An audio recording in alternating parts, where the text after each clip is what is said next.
Good evening, everyone. This is the Rooftop Sports, and here I am for some Mariners baseball. And all I can say is how disappointing and torture has this month been. I don't even think the Mariners have even won a game in September. Have they? Let's check. I think nope, they have not. Nope. Monday was September 1st. They have not won in September. That's just fantastic. And we just like a week ago or a week or two ago, we were like having that Jay Buhner mentality of, oh yeah, screw the wild card. We don't need the wild card. Let's get to, now it's if we can just get the third wild card spot. I mean, okay, we'll take it. That's how it feels. In fairness, they have said screw the wild card by completely dropping out of it. So I guess so. Yeah, but you know what? Maybe they're taking the Jay Buhner approach, just not the right way of doing it. But yeah, I mean, nothing is going right for the Mariners. And fortunately, I guess I've been fortunate enough not to have to deal with those losses. And yeah, the only game I dealt with was the Rays game early on. And that was horrible to watch. And then the other two Rays games were embarrassing. And then this one was really embarrassing. And this was off of a Logan Gilbert start, a really good Logan Gilbert start. And then the bullpen just pretty much pulled a 97. Like maybe this bullpen is now getting, I'm not saying 97, 98 level, but it feels pretty close. Yeah, if it's not one thing, it's another. If the offense isn't clicking, it's just they're never. You're not getting all three together. When they need the bullpen's blowing it. When they need a good start, the starter's blowing it. Then if they get that good game, the offense isn't good enough. But yeah, the bullpen has definitely been an issue. There's no doubt. Gabe Spires' ERA is in the 7s over this stretch since they started the tailspin. Munoz hasn't pitched a ton, but he had the blown save against Cleveland. Brash had there was a game he blew, I think. I don't remember, but I think there was one game that he blew as well. But just need a win. I mean, at this point, it's not even just please win a game. Just do it so we can discuss a win and at least maybe start it on the right track here. Start on the right track, yeah. And looking at the starting lineup, I hate it. Like, I'm gonna say it. Randy Arozarena is not a leadoff hitter. Cal Raleigh should not be batting number 2. He should be like a 3 or a 4 or even a 5 if you have to. Like, now that the Mariners have Victor Robles and Leo Rivas, those are the type of guys that you should have leadoff. Like, ideally, what your leadoff hitter is, they're the ones that make the nice little poking hits and maybe steal a base or two or drop down that bunt. But Randy Arozarena is someone that you use to drive in runs. And sure, the 25 stolen bases, sure, whatever. But even with, and the whole thing about analytics, the analytics doesn't even back up the viability of Randy Arozarena. It's like around a 211 hitter. I thought it was around 100, but I think he is still somehow above. But having someone batting 200 in your leadoff spot is not a good look. And I am willing to double check because since this team is very analytically driven, they claim, let's see what he does as a leadoff hitter. I mean, as a leadoff hitter, he is actually a 206 hitter, 37 strikeouts to 8 walks, 283 OBP. I think that's like an overwhelming amount of evidence why Arozarena should not be in the leadoff spot. Like, I know they were saying it earlier in the season. He has a great ability to draw walks. He can do this. He can do that. He can steal bases, but it's not working. And then having Cal Raleigh number 2, I don't think makes any sense. It never made sense. And this has only happened ever since Eugenio Suarez took over for the team. And terrifyingly, Mariners are only 16-16 since he has joined the Mariners, and he hasn't really been doing that much either. So I'd like to say I don't like Jerry. I don't like Stanton. I don't like Hollander. But at this point, this is where fingers should be pointed at Dan Wilson. Like, although that maybe Jerry Dipoto is saying, hey, do this and do this, maybe Dan Wilson should either make up his mind or maybe he just isn't doing a good job as a manager at all. I mean, he's been coming under fire. over these past few days, and it's pretty easy to do it, especially when you're going through a 4-game losing streak. Yeah, I think another issue is just Cal didn't get enough days off earlier in the season. I mean, how many full days off has the guy had this year? 2, where he hasn't one, where he didn't appear. Yeah, where he literally didn't appear in a game. Now he's been DHing a little bit more. There's been some moments where like Julio could have had a couple more days off a little bit when Luke Raley came back. And I don't disagree with the lineup stuff, especially when you're struggling, right? Like, what's the harm in mixing it up? It's an easy game when everything's going right. When this lineup's clicking, I don't think the batting order matters too much when because these are good hitters when they're on, right? We've seen them be good. At that point, it's kind of like, dude, you can have Polanco lead. It doesn't matter at that point. But when they're struggling, you've got to try something. And I'm sure their answer would be, hey, these are good players. We're not going to mix it up here and panic. But I don't think it's a panic to mix things up a little bit. It's more of a trying to spark something. I think Rivas, it wouldn't be a bad idea to give him a couple games in the leadoff spot just to see. If he sucks at it, then okay, you're kind of right back where you were. I'm not saying, and I don't think you're saying it either, I'm not saying bench all these players, but just try something. See if it sparks a little something. See if putting one of these guys towards the bottom of the order like gets something. I don't know, but just something. RGR21 says bring back Service. Honestly, we're gonna get the same results. Like, it would have. Dan Wilson and Scott Service are pretty much, like, strategic wise, they're very similar managers. Like, they do the same thing on how they manage their pitchers. Lineups, maybe the edge goes to Scotty-O, because I don't think he would have made Randy Arozarena lead off. I don't know. Either this is a Dan Wilson thing or this is a Jerry Dipoto overriding Dan Wilson. I don't know, but either way, something has to change. Some kind of adjustment needs to happen. I think Scott was better at the bullpen management. I think Scott was a little bit more like willing to kind of do some creative things. Now, listen, I will say this, like last night, not much Dan can do. I didn't like Harry Ford making his debut in that spot that he did.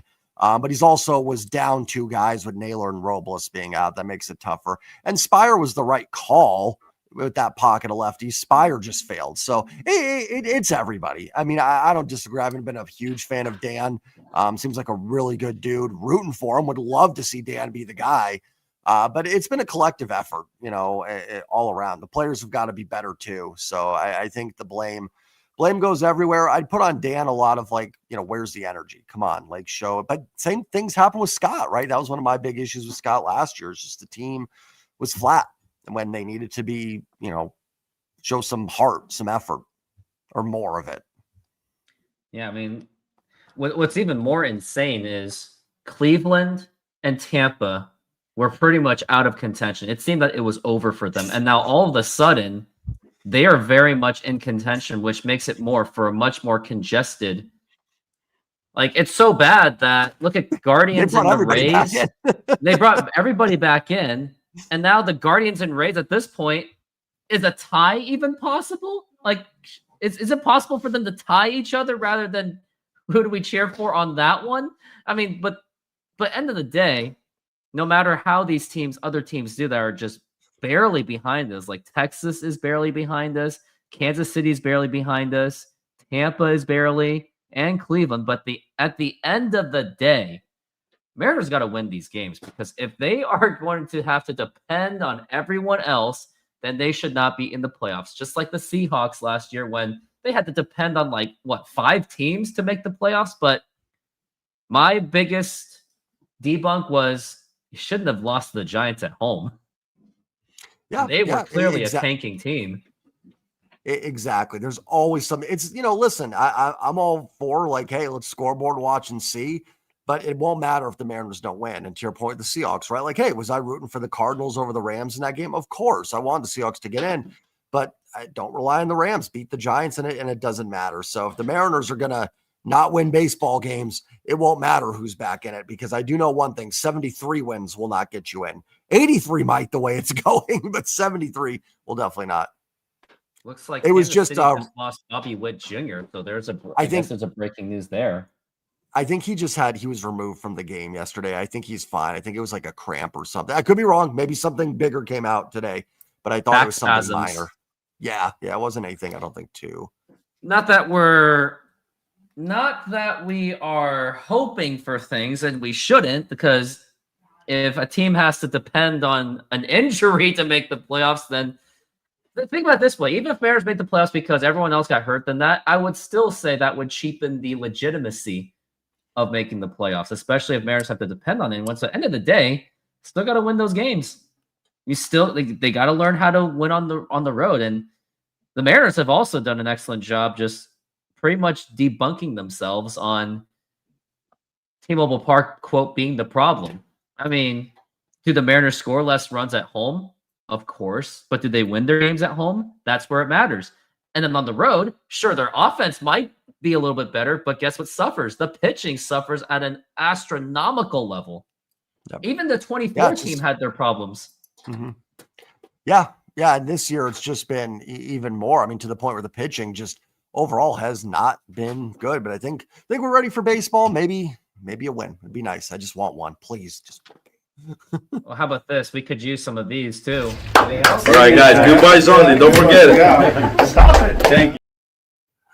Now we're getting ready for the first pitch, and it will be brought to you by Rooftop Sports for your $20 off, especially if you're planning to go to the Seahawks game tomorrow for the opener against the San Francisco 49ers, and try to go to those games so we can outnumber the San Francisco 49er fans, because as of now, the projections is they're supposed to have 54% of the fans in Lumen Field. And now here is the very first pitch. Now here it is. Now here's a ground ball right to the shortstop. Ha-Seong Kim's got it, and he throws him out, and that is going to be the first out of the game already in just one pitch.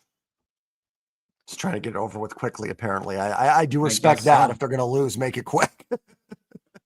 Yeah, Ha-Seong Kim, he was actually waived by the Tampa Bay Rays because I think they thought they were on selling modes, but now the Braves decided to pick him up. And now we got Cal Raleigh up to the plate, which, by the way, he should not be a number 2 hitter. The pitch, and that's going to be right in there for a strike, and that is a 0-1 count. In this series, Cal Raleigh's been 1 for 4. Yeah, I play slow pitch softball, hence why you can see it on my content. And now that is going to be a strike to Cal Raleigh, and that is 0-2. Setting career highs of Cal Raleigh's batting average, on-base percentage, and slugging percentage, but he has not been doing much in September at all, and that has got to change real quickly. We're at 0-2, and now here's the pitch, and that is low for a ball. He did not chase for that one, and that is going to be 1-2. Could really use a really big Cal Raleigh hit. Got Julio Rodriguez on deck. And now here's the pitch. And he almost swung at that one. And he did not go through. And that is 2-2. Christian, I do play in several softball leagues. I play in a church league. And I play on a Monday team. And I have a tournament coming up on October 4th. And now we're at 2-2. And now here's the pitch. And low for a ball, 3-2. Cal Raleigh is actually working the count on this one. So that is good. Hudson Waldrep. And his splitters that he pitches, they are a well below 100 batter. And now here's the pitch. Low for ball 4, take your base. And now that's going to be Julio Rodriguez up to the bat. That was a great at-bat by Cal Raleigh. Now it's up to Julio to see what he can do. Julio Rodriguez is a 262 hitter. He's been playing better in the second half, but he's going to have to do a lot more than what he's already doing. Now, Julio's batting 262. I've already said that. And now here's the pitch. And that was right smack down the middle. And that is going to be a strike. We're at 0-1 so far. Julio has almost 30 home runs, just 2 home runs away from having a second 30 home run season. He has 82 RBIs. And now the pitch. And a swing and a miss. And I didn't fault him for the swing, but man, he had a really hard time connecting. And he's had a hard time connecting on literally meatball pitches. Like the second one was definitely a meatball. As we're at 0-2 for Julio. Josh Naylor is on deck. And now the 0-2 count. And that is going to be a ground ball, and that is going to be sailing foul. It was smart of the pitcher to let that slip by because would have had Cal Raleigh at second base, would have been a glorified sacrifice bunt, and he may not have had the angle to get Julio out. Yeah, I think Julio had been safe on that if it stayed. It was a risky but smart move by Waldrip just to see where it would roll. Been nice to get one of those. We need a couple of those for the Mariners. Yeah, we do. So we're at 0-2. Wind is at 6 miles an hour out to center field. Here we are in Atlanta. Now we're at 0-2. And let's see what he can do. And now here is the pitch. And now here's a fly ball drilled to left field. And that is gone. That is a home run by Julio Rodriguez, a 2-run home run, his 29th home run of the season. It's the Mariners 2 and the Braves nothing. And that just got out in a hurry, 422 feet. And what a way for the Mariners to get on the board. That was crushed. Good to see. Good to see. Start out, get a little bit of a lead. Maybe that'll spark this team a little bit. Nice start. I don't know why my streaming is so far behind. Don't even ask, man. Yeah, my streaming is up to that point. So RGR21, maybe zip it for that one. Now here is Josh Naylor. Now the pitch, and that is outside for a ball. Meanwhile, everyone else in Vegas have probably just put in $10 on the Atlanta Braves right now. If I were them, that's my advice to them. Just put $10 there, the pitch. And that is inside for a ball. That is 2-0. Especially when it's the Mariners. Like a 2-0 lead to the Braves is like 1-0. And now here is 2-0. Yeah, I know. It still feels, yeah, it's true. They got to pretend that they're losing as we're at 2-1.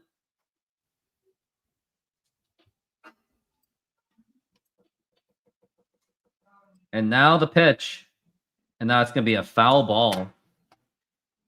And in 24 hours, way less than 24 hours, maybe close to 12 hours, I will be doing a doubleheader. Mariners versus Braves and Seahawks versus 49ers. It was going to be a triple header, but I got softball practice. Hashtag don't quit your softball team.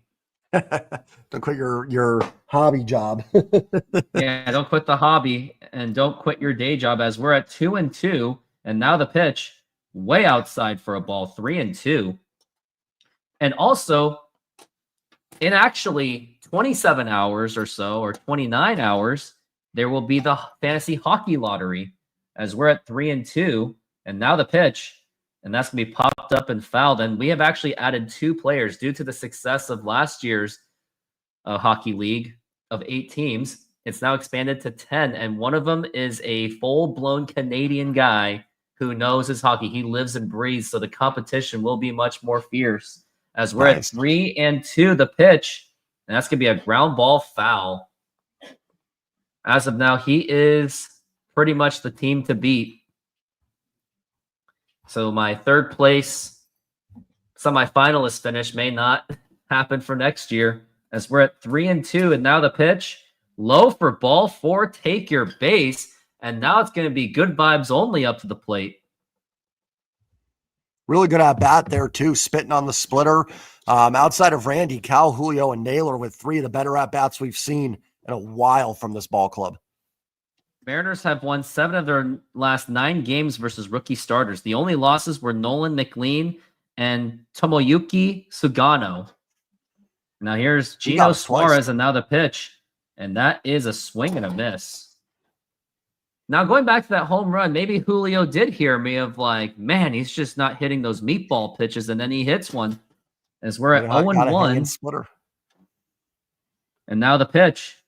And that's going to be a fouled back. Just like that huge Julio video I made, a borderline controversial one when I was calling out Julio, and then he finally stepped up. So sometimes maybe it takes people like us to get them going. Yeah. As we're at 0-2, now the pitch. Low for a ball. Suarez is at a career high 105 RBIs. but he really has to get it going. Like anything of a base hit, I will take. As we're at 1-2 for Gino Suarez, and now the pitch, swing and a miss, strike three, just an awful swing by Eugenio Suarez, and this is the Suarez that we know and love. I mean, what is up with this? Like, sometimes for anyone that leaves the Mariners to get instantly better, I wish it happened to Josh Rojas too. I really did. I wish that he did it just to further legitimize like something is wrong with the Mariners. Like, look at Dylan Moore. He has very well contributed for the Texas Rangers. Now the pitch, and that is outside for a ball. And this is Jorge Polanco. Jorge Polanco batting .257. He's definitely had a better year than he did last year. And now here's the 1-0. Now here is a fly ball to center field, but that was just hanging way too long. And that is Harris that makes the catch. And that's going to retire the side. But however, Julio puts the Mariners on the board with a 2-run home run, and he knew that baby was gone. And here we are into commercial break. And woo! Take me your thoughts on that first inning. Honestly, a really good inning. I think Gino and Randy, not the best at-bats, but Julio, great at-bat. Cal with the walk. Naylor had a great walk. Polanco absolutely stung that baseball. They're on Waldrop here early, so encouraging to see. They made him throw, I think, 25 pitches. Really good start. We'll see how Bryce Miller settles in, but you want to hopefully get Waldrop out after 4 or 5, get into the Braves bullpen. Problem with the Mariners, what have we seen from them? They have a big inning and they don't add on. Got to keep chipping in there. Get another run in the second. Keep the good at-bats going, but a very encouraging start.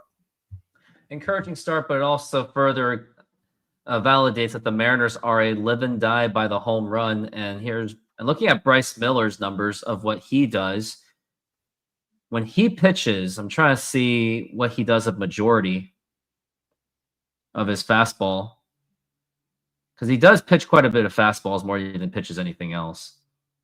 I'm trying to find that statistic. I'm on the Baseball Savant page. So his fastball takes up nearly 40%, while everything else is sinker, split fingers, and knuckle curves. Maybe this sounds a bit ignorant, but he's probably should mix them up a little bit more, because 40% is a bit much in my opinion. And I wanted to see what his rookie year was when he did it, or 24. It was 42%. So his fastballs have been going down. It's just that it's been an off year for him. And now here is the Braves starting lineup. We got Jurickson Profar, Matt Olson, Ozzie Albies, Drake Baldwin, Ha-Seong Kim, Ronald Acuna Jr., Michael Harris, Sean Murphy, and Nacho Alvarez Jr. And there is one player that they are missing. You want to guess who is that one player they are missing? Mr. Kelenic. Oh man, I would have loved to see him play. Is he up? Is he on the team? He's on the minors. Oh, I didn't know if they called him up in September or something. I guess not. I guess he was just not good enough for it.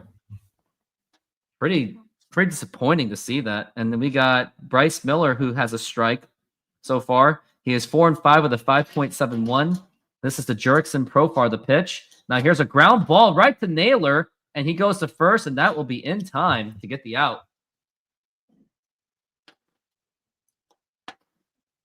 Yeah, Jared Kelenic, I think he is still stuck in, I don't think he ever got a call up.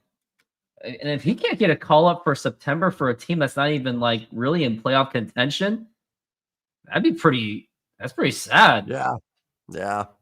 They went with Jake Fraley over Kelenic. Wow. He's on Atlanta now? Yeah, he was playing yesterday. I miss Jake. I actually really liked Jake Fraley back in the old days of 21. Good fourth outfielder. He was, and he walked a lot too. Now here's the pitch to Olson. That is a foul ball. When I saw him, I thought he was a patient hitter.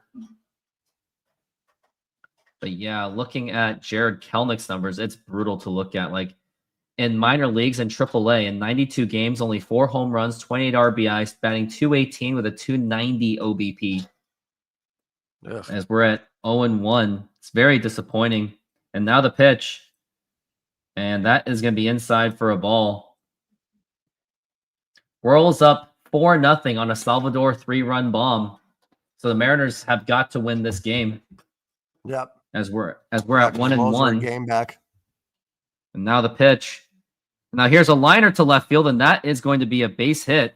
And now we got Olsen at first base with a single. Yeah, Jared Kelenic. That's just not going to do it. I don't even know if he'll even come back. I think he'll get non-tendered after this season. Yeah. I mean, looking at his contract.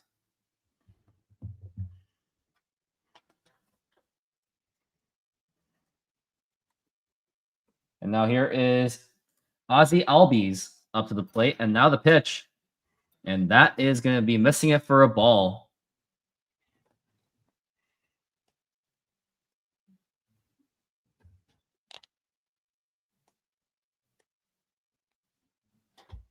That was a close pitch. As we're at 1-0. And the pitch. And that's going to be popped up. And is that going to be playable? Here is Suarez, but that's going to be well out of play. Oh, no. Suarez makes the catch, assist with the camera. Threw it off badly. But that will be 2 outs.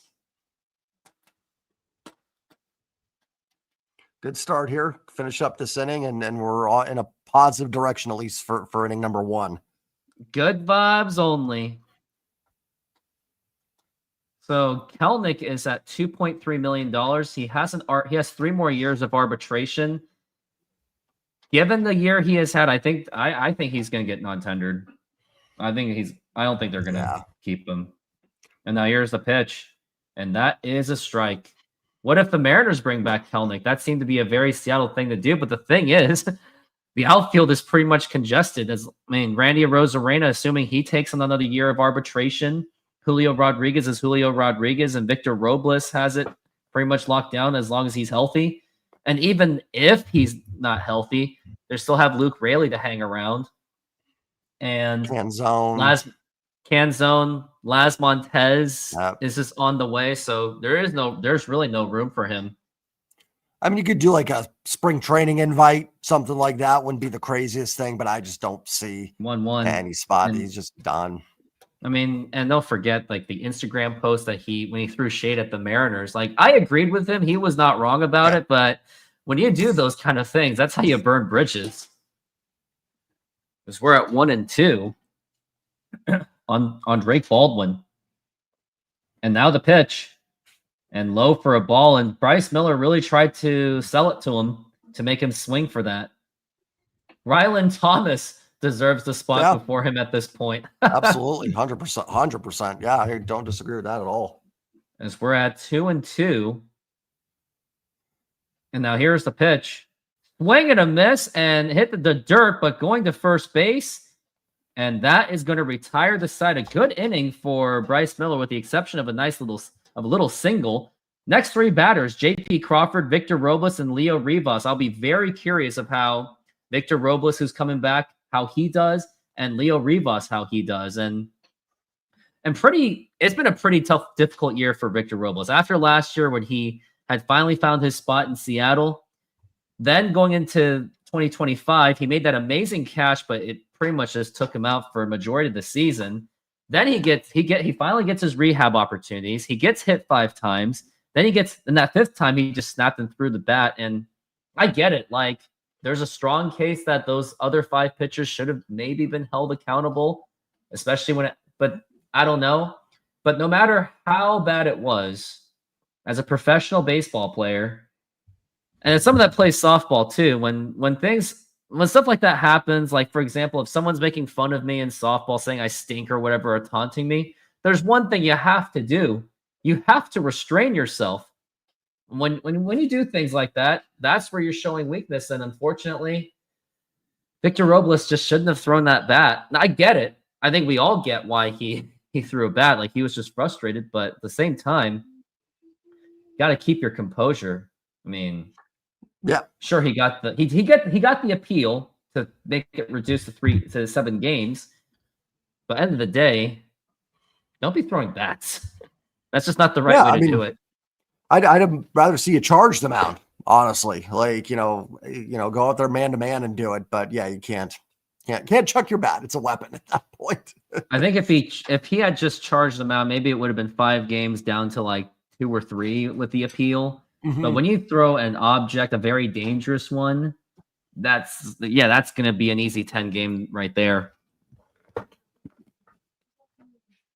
Joe Ryan just got demolished by the Bobby Whitless Royals. Yeah, that's the thing. See, that's a good thing about these teams is, Royals are on fire. Just a pest team. They're loaded with just players that you would call a pest. Like, and now here's a fly ball, and that is not going to go anywhere. J.P. Crawford, and that's going to be fielded by the left fielder who makes the easy catch. And now we've got Victor Robles, who's finally making his, shall we call it like his third debut, re-debut. He's batting .263 with 5 home runs. He's actually been a pretty efficient hitter, but his time has been limited due to the injuries and the suspensions. And now here's the pitch to Victor Robles, and that is a strike. Robles has played safely in 10 of his last 14 games, as we're at 0-1 for Robles. And now the pitch, and what he swung. I can't even explain it. He just made a very lazy swing, as we're at 0-2 for Victor Robles. And now the pitch, and this time he doesn't swing at it, and that's going to be 0-2.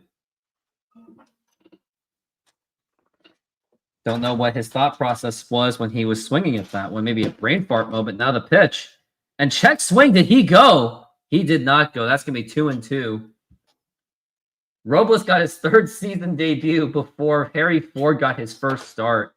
That is starting to concern me that they called up Harry Ford, and now the pitch and strike 3 called, and that was a very easy call by the umpire, and that is going to be 2 outs. But yeah, like, it concerns me that they made the call up for Victor Robles, fine. Harry Ford, fine, but they haven't really been playing him, like not even giving him at bats, not even having him play behind the mound or play behind the plate. So, fan appreciation night presented by Starbucks. $5 Starbucks gift card for the first 30,000 fans. So if you would like, basically it's a free cup of coffee, basically. Maybe. True. No. If you have a black coffee, you're fine. Oh, okay. Just like a regular coffee. I don't even think that even covers any of the breakfast sandwiches. I'm sure it doesn't. And Starbucks this was a $150,000 investment for them, and now the pitch and the swing and a miss. Maybe they should have made it $10. It's freaking Starbucks. Seriously. As we're at 1-2, I mean, they do have the most expensive coffee. Does that even get you water there? Oh yeah, they've been charging for water lately. Gosh. I guess they're really cracking down on costs. So, and now here's the 1-2. Now here's a ground ball foul. Leo Rivas is batting .313 for the season. Limited play, but when he plays, he has been effective. Hence why they got rid of Dylan Moore so they could make room for Leo Rivas. He's 3 for 4 in this road trip, however. And now the pitch, way up high for a ball. Maybe Leo Rivas can be that Dylan Moore X factor. That's what they're going to need going into September, as we're at 2-2. And now the pitch. Now here's a ground ball right to the second baseman. Goes to the first, and that is going to retire the side. No runs, no hits, no man left on. We're going into the bottom of the second, and it is 2-0 Mariners. Well, bottom of the order, definitely a little bit rougher of an inning. You can see how good Waldrop can be, but I'm assuming rookie's got to be on like maybe a 90 pitch limit, something like that. So they got him at 37. We'll have to get him out after 4 or 5, maybe get another run, then get into the bullpen. Question's going to be, can Bryce Miller hold a pretty good Braves lineup in check? Check out Immaculate Grid. We're going to go from, let's do 884 to 888. You pick one. Now Okay. we're going to do it next inning, of course. I'll go 887. So 887. You got Cleveland and Los Angeles combination, Cleveland and Cincinnati combination, Cleveland and 300 batting average. Whoever played left field for the Dodgers, left field for the Reds, and left field who batted 300. Center field for the Dodgers, center field for the Reds, and center field for the whoever bat 300 or more. Ooh, I wonder who's that going to be. Few Mariners you can use in there. Yeah, that'll be fun for you.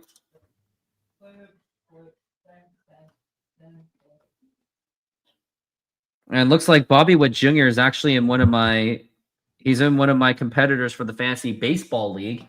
It's the team Canseco's Car Wash. He has Bobby Witt Jr. So now he's tied in the quarterfinals. And that's what we're in. And fortunately I got the bye week, and I really needed it because I was literally dangling into Hey, second seed. Get the guys the rest before the playoffs. Yep. Or remember in 2023, remember when there were complaints from fans going, no, the bye week is hurting us. It's bad for baseball. Like when the Braves and the Dodgers locked out in division. And then the next year, everybody went to bye one. Yeah. And here's Ha-Sung Kim up to the plate, who is 0 for 3. And now the pitch. It was actually Julio Rodriguez with a 2-run home run. Ha-Sung Kim was actually one of the hot players on the market, but because of that injury, it took much longer to sign, and he still somehow came up with a 1-year, $15 million contract. So he's going to try to test the market for next year. Yeah, he played pretty well for the Rays when they were in Seattle. Yeah, he hit that home run. Mm-hmm. And now he's in Atlanta. So he's hoping to finish the season strong so he can go into that free agent market, as we're at 1-2. And yes, you can say that. RGR21, now the pitch. He's expected to be one of the competitors for the World Baseball Classic for South Korea. Cal Raleigh was on base. He walked, and then Julio Rodriguez blasted a 2-run home run. But they're going to need a lot more than that to win this game, especially against an offense-heavy Atlanta Braves team. And now the pitch. Now here's a line drive to center field, and Julio makes the catch, and that's going to be 1 out. You almost thought that was going to be a drop-in single. Yeah. Kind of like Polanco's just hit a little too hard. One of those things, in the air too long. That's one thing I learned in men's softball league. The best advice I got was keep the ball low. Do not hit a fly ball unless you're hitting home runs. And I saw a lot of home runs. And I saw a lot of home runs being hit in that league when I was playing. Like it was like a one-day thing, and I was like, nope, this is not for me. I am more than just a number there. I'm just a number, literally. Now here's Ronald Acuna Jr. Now the pitch. And that's going to be popped up and fouled. He's actually been hitless in his last 22 plate appearances, and the only time he got on was when he was hit by the pitch. So Ronald Acuna Jr., he has been scuffling, and most notably, if people remember, he got into that beef with Jared Kelenic when Jared Kelenic thought he hit that home run, only to get thrown out at second base, and Acuna blasted him on Twitter for it. Oh, I don't remember that. Was that this year or last year? That was this year. Oh, wow. As we're at 1-1. And now here is the pitch. Swing and a miss, and that is strike 2. Acuna Jr. looks like he's been having an off year. I think he's been suffering some injuries. Well, we know if a player's 0 for 22 and the Mariners are facing him, that's like the kiss of death for us. So I would be shocked if he doesn't get a hit sometime today. You know what I wish? I wish Jared Kelenic was here because he would have hit a home run off of us. That would have been funny. Oh, 100%. Kelenic would have killed us this series. He would have, and then he would have went on a hot streak at the very end, and then there would have been this whole talk about Mariner players, whenever they leave, they're automatically better. Mariners are cursed. I'm trying really hard not to agree with that narrative, but the whole Mariners are cursing. It's like, I don't think it's a curse. Yeah. I mean, it's funny to like joke. I joke about it with people all the time, but like obviously no swing and a miss, strike 3. Cursed. No. And like I looked at Boston and Chicago's thing. to their defense, what really didn't help more than just a quote curse, it was nearly impossible to make it to the World Series. You had to be a top 2 team in the league until 1970. So maybe had they done the format from day one, maybe curse doesn't even happen to begin with. Yeah, I'm a firm. There's no such thing as curses person. It's fun. Like I said, it's fun. If I was a Red Sox fan, I definitely would have been like, the curse is broken. But like, do I actually believe teams are cursed? No, No one should it's tough to believe in win. it. It's not easy to win. As we're at 1-0 for Michael Harris. Team sport for a reason, and now the pitch. It's a matter of if a team is run properly. Yep. Like, people jump to conclusions saying, "Oh, Seattle Mariners are cursed," but then look at the ownership, look at the management, look at how the team is run. What about the culture? I mean, at one point, Mariners players were fighting each other in 2018. Yeah. And we're at 1-1 for Michael Harris. And now here's the pitch. And now here is a fly ball to center field, and Julio is going to make the catch. He makes running, leaping catch, and that's going to retire the side. Great catch by Julio Rodriguez. Look at that big smile on his face. But you better wipe it out quick because we need you to get some more hits. But nice catch by Julio. I don't mind the smile when they do something well. It's when they make it out and they're laughing like, oh, ha, ha, ha. That's when it drives me nuts. Do something good. You can smile. Pop up and talk with your buddies. I don't want to see it. I mean, you're talking. The commercial break already started, so we're going to have to wait another inning. Okay. I mean, but you are talking to a fan that literally wants this team booed by Monday. Like, I know it's not going to happen, but I think they could just use one game, just one moment of booze, so we can just let it out of our, maybe it's healthy. Just let it out of our systems. And then the players are going to be like, okay, we get it. We stink. We got to play better. Or they'll just say we're a toxic fan base. That could also happen. Yeah, it'll probably end up being, that's probably what would happen. Yeah, it'll be a lot of victim stories like, oh yeah, Seattle, their fans are so mean to us. Right. Yeah. Well, go to New York. They'll definitely keep you in check in New York, because New York, they're expecting nothing less than a World Series. They haven't gotten it either, though. Not like they're so. No, they haven't done anything. And some are calling it the Altuve curse, because ever since Altuve started stepping into baseball, they haven't won since 2009. And I think he was hanging around in that system, in the minor league system for. Yeah. Let me look up Jose Altuve's his career. What is South Korea beating the USA mean? I saw that. I was just on Twitter search. What is that for? 2-0. It was an international friendly in the game of soccer. Right, but is that like is that an upset, or is that like, I just don't know. I would say you don't have to get into all of it, but I would like to say it's an upset, because South Korea, I mean, when you play a mid-tier team and you won 2-0, it's actually pretty impressive. And now here's the pitch, and that's going to be inside for a ball. But it also I guess you got to also look at which players they have, where they're playing their B team, where they're playing their A team. I don't know. Gotcha. I mean, Korea definitely played their A team. And now here's the pitch, and that is low for a ball. But don't get me wrong, it's still good to win, whether you play A team or C team. And now, last couple questions: is South Korea going to be in the World Cup, or is that still up in the air? They're already in.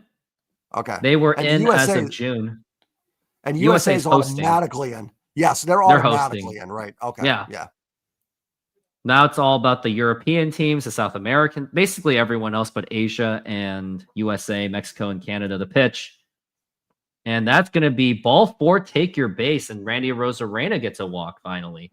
And now it's going to be Cal Raleigh up to the plate. And what I would like to see is, I'd like to see Randy Arozarena try to steal for second, and then see what Cal Raleigh can do after that.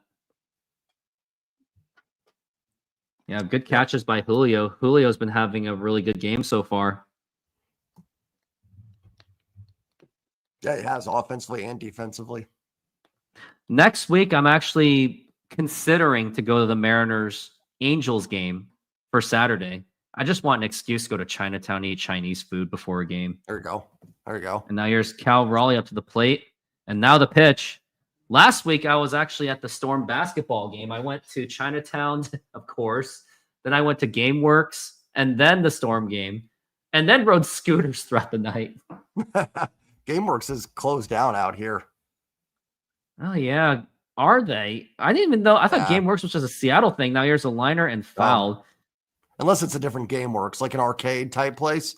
It is arcade, definitely. Yeah, it's The shut down. game- We had one at a mall here shut down. The quality of the games have really declined, and not only that, you're not Mhm. really getting much for tickets. I mean, I get it because it's not exactly a profitable business as we're at 1-1. And now the pitch. And that is up high for a ball. Flick of the switch. I encourage you to go to Chinatown. Panda Express, Safeway, they've got it all. Oh, don't even get me started with Panda Express. No. And now here's the pitch. And that's going to be a foul ball. But we all know Flick at the switch. You know what he does. He trolls. That's his thing. Can't stop it.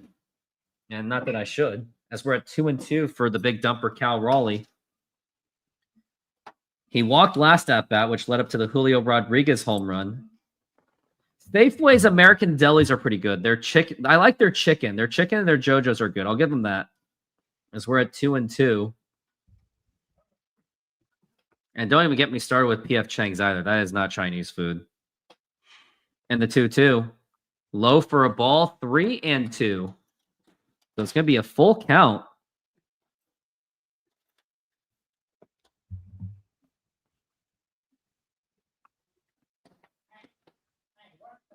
And now we're at 3-2. And now the throw to first, and that's going to be not in time as they're trying to keep Randy Arozarena in check. And the crazy thing is, if the Mariners can just win 2 out of 3 in this series, I'm not saying it will completely erase the bad road trip, but at least put it back in the right direction as we're at 3-2. Now the pitch. And that's going to be a strikeout. The throw to second, not in time, as Randy Arozarena gets a stolen base, but Cal Raleigh does strike out.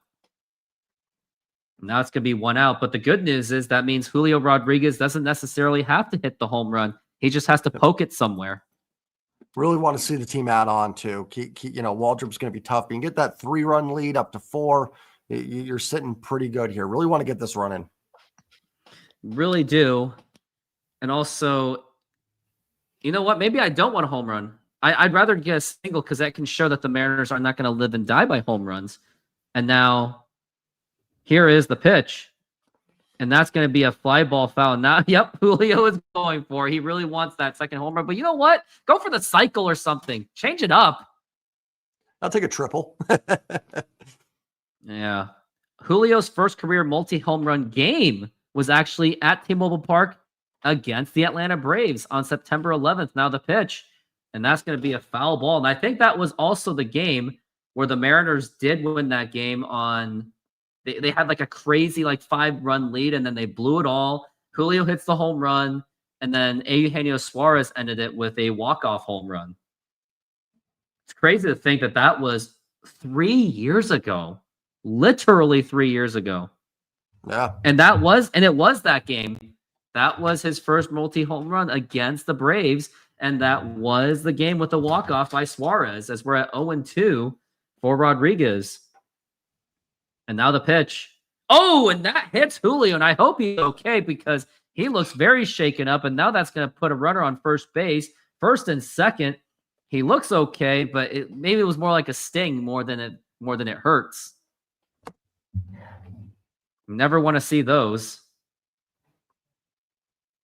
It's always that reminder where when I was in my teen years, like 18 and going to 20, when the Mariners had bases loaded with 2 outs, and it was like Brendan Ryan, and when he was going to get hit and he avoided it, I literally screamed, "Take it for the team." And of course, everyone looked at me like, "Dude, what is wrong with you?" And now once you get older, you're like, Ryan. yeah. Of course he struck out, but yeah, I get it. Like, us fans, it's easy for us to say, take one for the team. But when you actually play baseball, of course you don't want a 97 going on your hands. Of course you don't. Yeah. Even on your back, even if it means to a World Series, you still don't want to, because It's a Your health natural risk. instinct. Yeah, your natural instinct's going to be to get out of the way of it. Just, but I there are some pitchers where I'm like, you couldn't let that hit you like right here somewhere and just take it. Yeah, no, we feel it. I mean, even in Little League, a 50, even getting hit by a 50 was painful. You have a question. Go ahead, Flicko. And now the pitch low for a ball, 2-0. Now Flick of the question, Flick of the Switch has me wondering what his question is, as we're at 2-0. With runners in scoring position, he's a 268 hitter. I think he's still going to be probably 15th. Now the pitch, and that's going to be popped up, and that's not going to go anywhere. No one's moving. That was right down the middle, 2-0. He just got under it. And now it's going to be Eugenio Suarez. Oh, come on, Mariners. Stop promoting. See, I hate it when they do this. I know it's typical baseball practice to do this, but it just doesn't feel right when the Mariners are saying a membership for the playoff push. It's like, can we make the playoffs? I know, I get it. It's a business thing. They have to, but it just doesn't feel right when they do that. No, Like, I definitely. Go ahead. Last year they did the same thing when they were like pretty much on the verge of missing out, and then you get an email going, "Get dibs on your playoff tickets." That won't happen. Yeah, it's like you said though. It's like they have to try and get the tickets sold. I remember years when the Seahawks and we had season tickets. They were like perpetually 8-8, and we'd get the emails going, "Hey, reserve playoff tickets now," and it's like, oh, okay. Yes. I would hate to be the marketing person for that one. I know. They're like, hey, we got to do it. We have to send it. It feels weird. They probably have AI typing it for them at this point because it's just too painful to actually type it. As we're at 1-1 for Suarez, he's really got to get it going. Now the pitch, and that misses it for a ball. Good eye by Suarez. And now we're at 2-1 the count. And after this inning, after this part of the inning, then we will do the Immaculate Grid. As we're at 2-1 for Suarez. Good vibes only. He's got to step up. And now the 2-1 pitch. And that's going to be a ground ball foul. He really wanted that one. And it's going to be 2-2. Down to that final strike. Going to be going into the bottom of the third inning. Atlanta still hasn't completed their lineup yet. And now we're at 2-2. And now the pitch. And that is a huge swing and a miss, strike three. I have no idea what that swing was all about. And that's going to retire the side. And now we are doing this. All right. Cleveland, Cincinnati is going to be Austin Kearns. Cleveland, Cincinnati, yeah. Austin Kearns. There we go. All right. Played left field, Cincinnati, minimum 1 game. Michael Tucker. Nah, that's an obscure one right there. Right. All right. 300 average season, Cleveland. The one at the bottom left. Just give me Omar Vizquel. The man who told Arthur Rose to take off his earrings. Played left field, minimum 1 game with a 300 batting average season. Randy Wynn. Over. Yep. The Winnie. All right. Played center field, minimum 1 game, 300 average season, Ichiro. Of course he did. Played center field, minimum 1 game, Reds, Jake Fraley. He had to have played center once. You would think. He did. All right. Dodgers played center field, minimum 1 game, Kenny Lofton. Dodgers? I think so, didn't he? Yeah. Yeah. He Kenny did. Lofton, yeah. All right. Left field, Dodgers, Andre Ethier.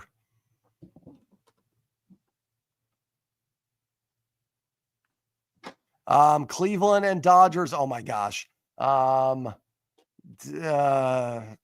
Byrd. I don't know if Marlon Byrd played for the Dodgers. Nope. No, I would have said this guy. Yeah, that one I just couldn't think of. Oral Hershiser. Who'd you go with? I would have gone with Oral Hershiser. For some reason, my brain doesn't go to pitchers in those situations, and I don't know why. But I think you have me on that one. Yeah, that was pretty good And- outside that last one there. That'll be mine. I think I have a good shot on this one. We'll see. And we are back from the break. And Astros are up 1-0. That is not good news. Huh, I I'm think it telling is. you. Right now, I think it is good news. Right now, we need Texas to fall off to get in. And if honestly, it's the first goal's got to be to get in, and Houston beating So Texas. basically, we just want the Mariners and the Astros to offset.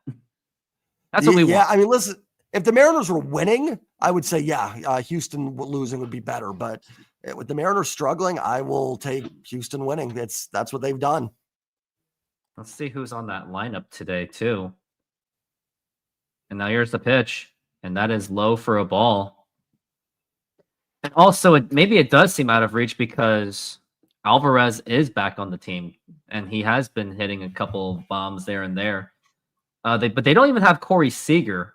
And they don't even have, or Simeon. So now here's going to be a pop-up into right field. Should be playable. No, way out of play. And that is going to be a foul ball.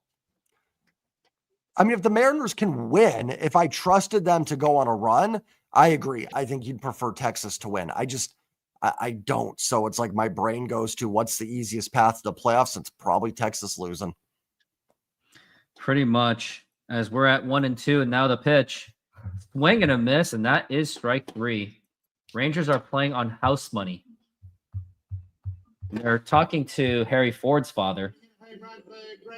I was wondering who that was. He's got that British accent, so that makes sense why Harry Ford played for the Great Britain Great team. Britain. Yeah. I mean, Harry Ford is big in Great Britain. He was so big that there was this private school where they were having like this Harry Ford party or something, or I have no idea. Look at those baddies around Harry Ford. Yeah, I know. As that is a ball. It's going to be up high. How do you like Framber Valdez hammering his catcher? That was funny. That was such okay, dude. Now we're at 1-0 to Alvarez Jr. the pitch, and that is a strike.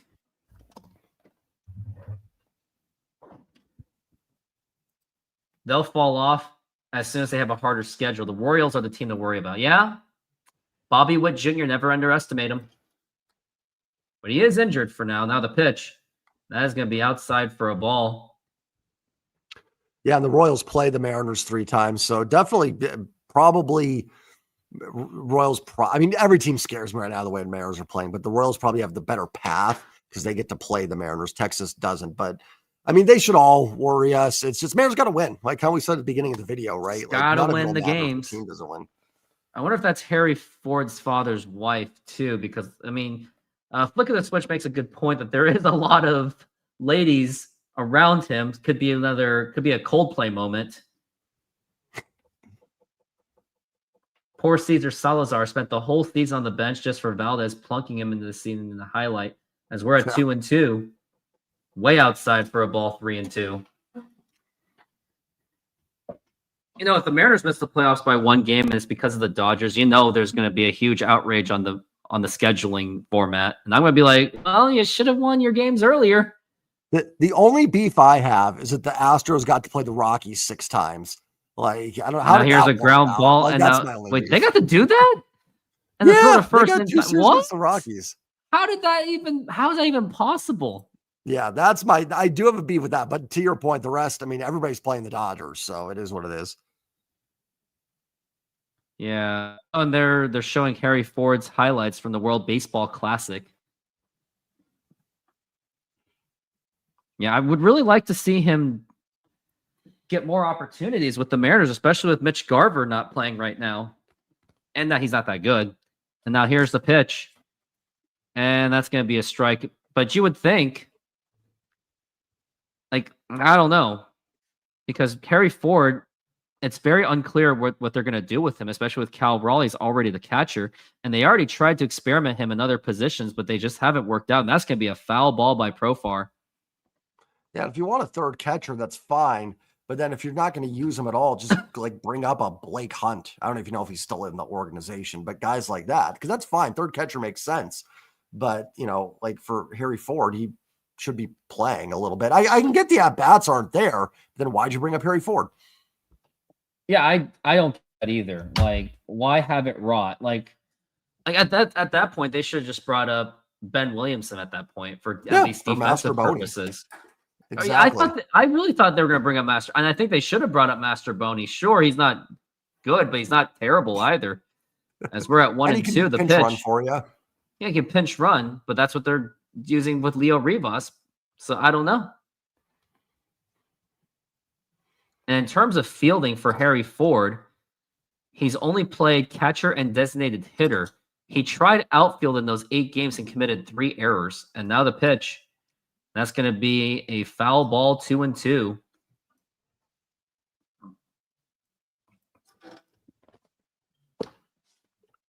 And the Colorado Rockies and Chicago White Sox, if anyone's wondering, if anyone cares, they are both officially out of playoff contention as we're at 2-2. And now the pitch.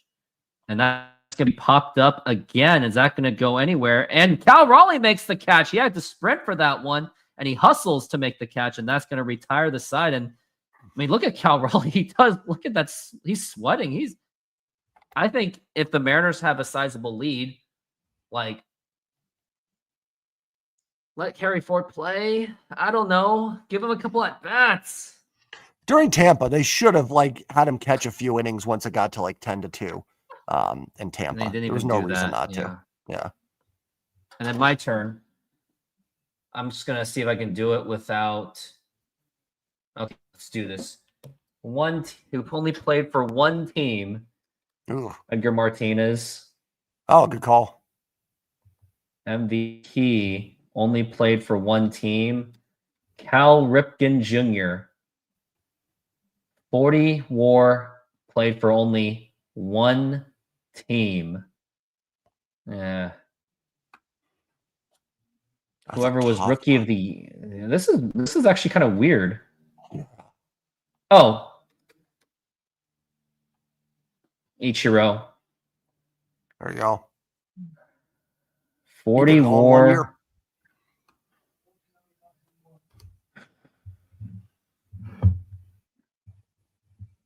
No.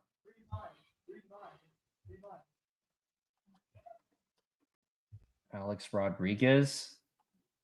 Yeah. 7%. Yeah. MVP 30-30. Shohei Ohtani. Yeah, that's going to hurt. I think you won this one, no matter, even if I complete it.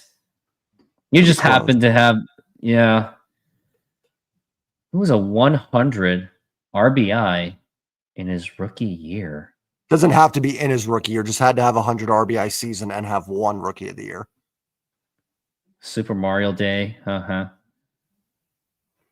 30-30. Sammy Sosa. I'll try Barry Bonds. No Barry Bonds. Now here is Jorge Polanco. 351. Rookie of the year is tough. It's hard to remember some of the rookies. It is. And that is a strike. As we're at 1-1 for Jorge Polanco. And now here's the pitch. Swing and a miss, and that was right down the middle, and that's going to be strike 2.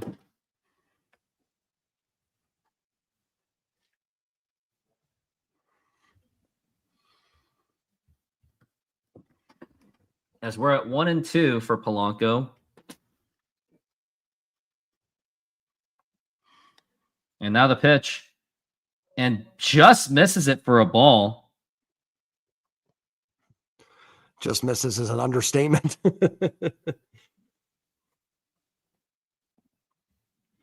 And the pitch, and that's going to be a foul ball.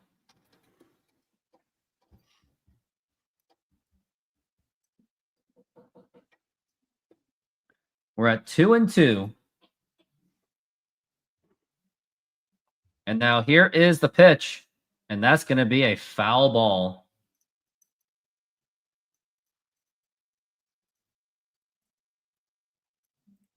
2-2. And after this inning, I think you said you're going to be out after the 5th inning. Yeah. And now here's the I'll be here pitch. through the 5th. Yeah, after the 5th inning, then Steve will be the man taking over. He will be coming in relief. As we're at 3-2. And now here's the pitch. And that's going to be ball 4, take your base. And Jorge Polanco Another good leads off at-bat. this inning with a walk. Yeah, it was a great at-bat. Yeah, bat's been really Another- good today. They don't. Waldrop's been really good. They don't have a lot to show for it. I'd love to get a couple more runs, but the bat's been really solid. I will give the team that today. They've had some really good battles. Yeah, unless you're Eugenio Suarez, who's not really Yeah. been battling anything. He's just like, this is the Mariners Suarez that we know and love and get annoyed with. Now here's Yeah, he's JP had those Crawford. too. And now here's the pitch. And that's going to be right in there for a strike. Yeah, also questions do remain, like what are they going to do with Josh Naylor and Eugenio Suarez after this season? Is that we're at 0-1 for JP Crawford. And now I the think pitch. Gino will. I don't know. I mean, are they going to look at his Diamondbacks years, or are they going to look at his Mariners second half? That's the big question for going I think into it'll his also new depend on- contract. Will depend on Ben Williamson's power too. If that's a legit thing or is it just a 1-1. fluky thing? That'll be Low a big. for a ball. And that almost got away as we're at 2-1 for JP Crawford. This game has been going pretty quickly, especially when not much activity has happened, especially with only Julio Rodriguez putting in the runs. As we're at 2-1 for JP Crawford, who is 0 for 1, who die out.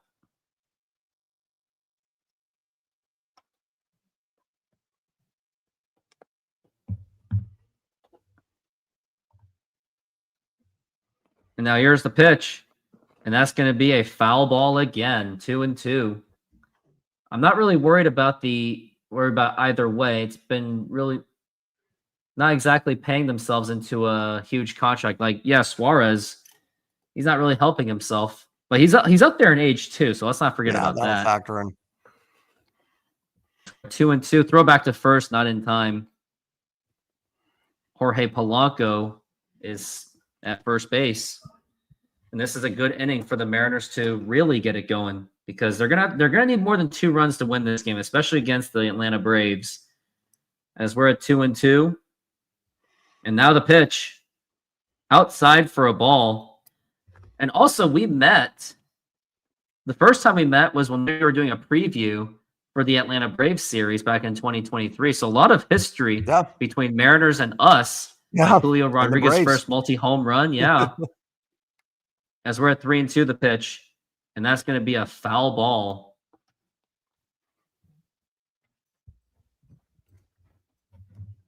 Crawford is still 0 for 1. Waldrep is at 72 pitches in 4 innings pitched, not even completing that inning.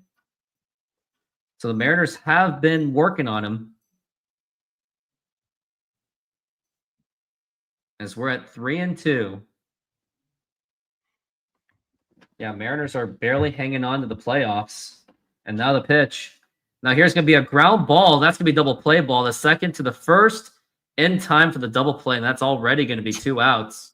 And that was ball 4. Could have been. And now we got Victor Robles up to the plate with 2 outs. So there's not really much Victor Robles can really do much to extend this inning. Especially after that, you have just Leo Rivas. So until you get to Randy Arozarena, there's not really much opportunities to score. And now here is the pitch. And now here's a fly ball to deep left center field. And that is going to drop in for a base hit. And now Victor Robles is going to go to second base. And that's going to be a stand-up double. It's 3-0, second and third, nobody out. If JP just keeps the bat on his shoulders on a fastball that was clearly a ball. It wasn't like a breaking ball that dipped out of the zone. And this game would be 3-0. You'd have runners second and third, nobody out. Chance to really put it away. Let's do that and put it away. And Steve he really wants to be on this show. Let's see if I can do how I can do with the 3 of us in that format. Yeah, see, I'm gonna have to change up the with bases cut off. You have to fix that. Hey And now guys, here's the pitch. Go on, Steve.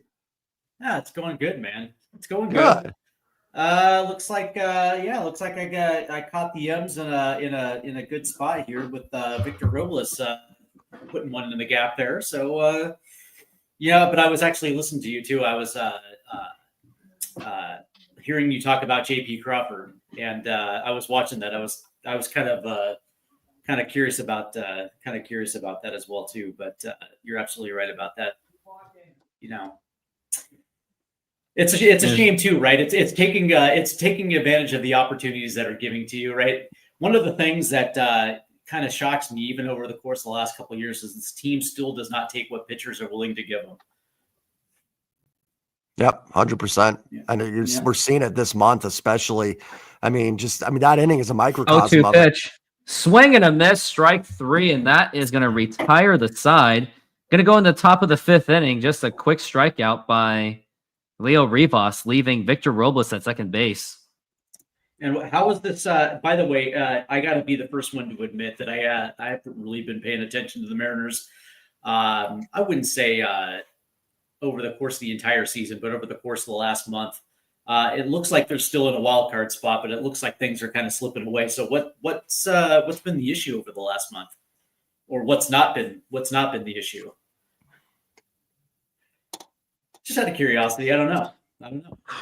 It's been starting pitching has been underachieving, especially when you have Logan Gilbert, basically majority of the starting rotation being injured, so they're not at their 100%. Bullpen has just been falling apart. It's been, not saying it's like 97 bad, but it's creeping towards there.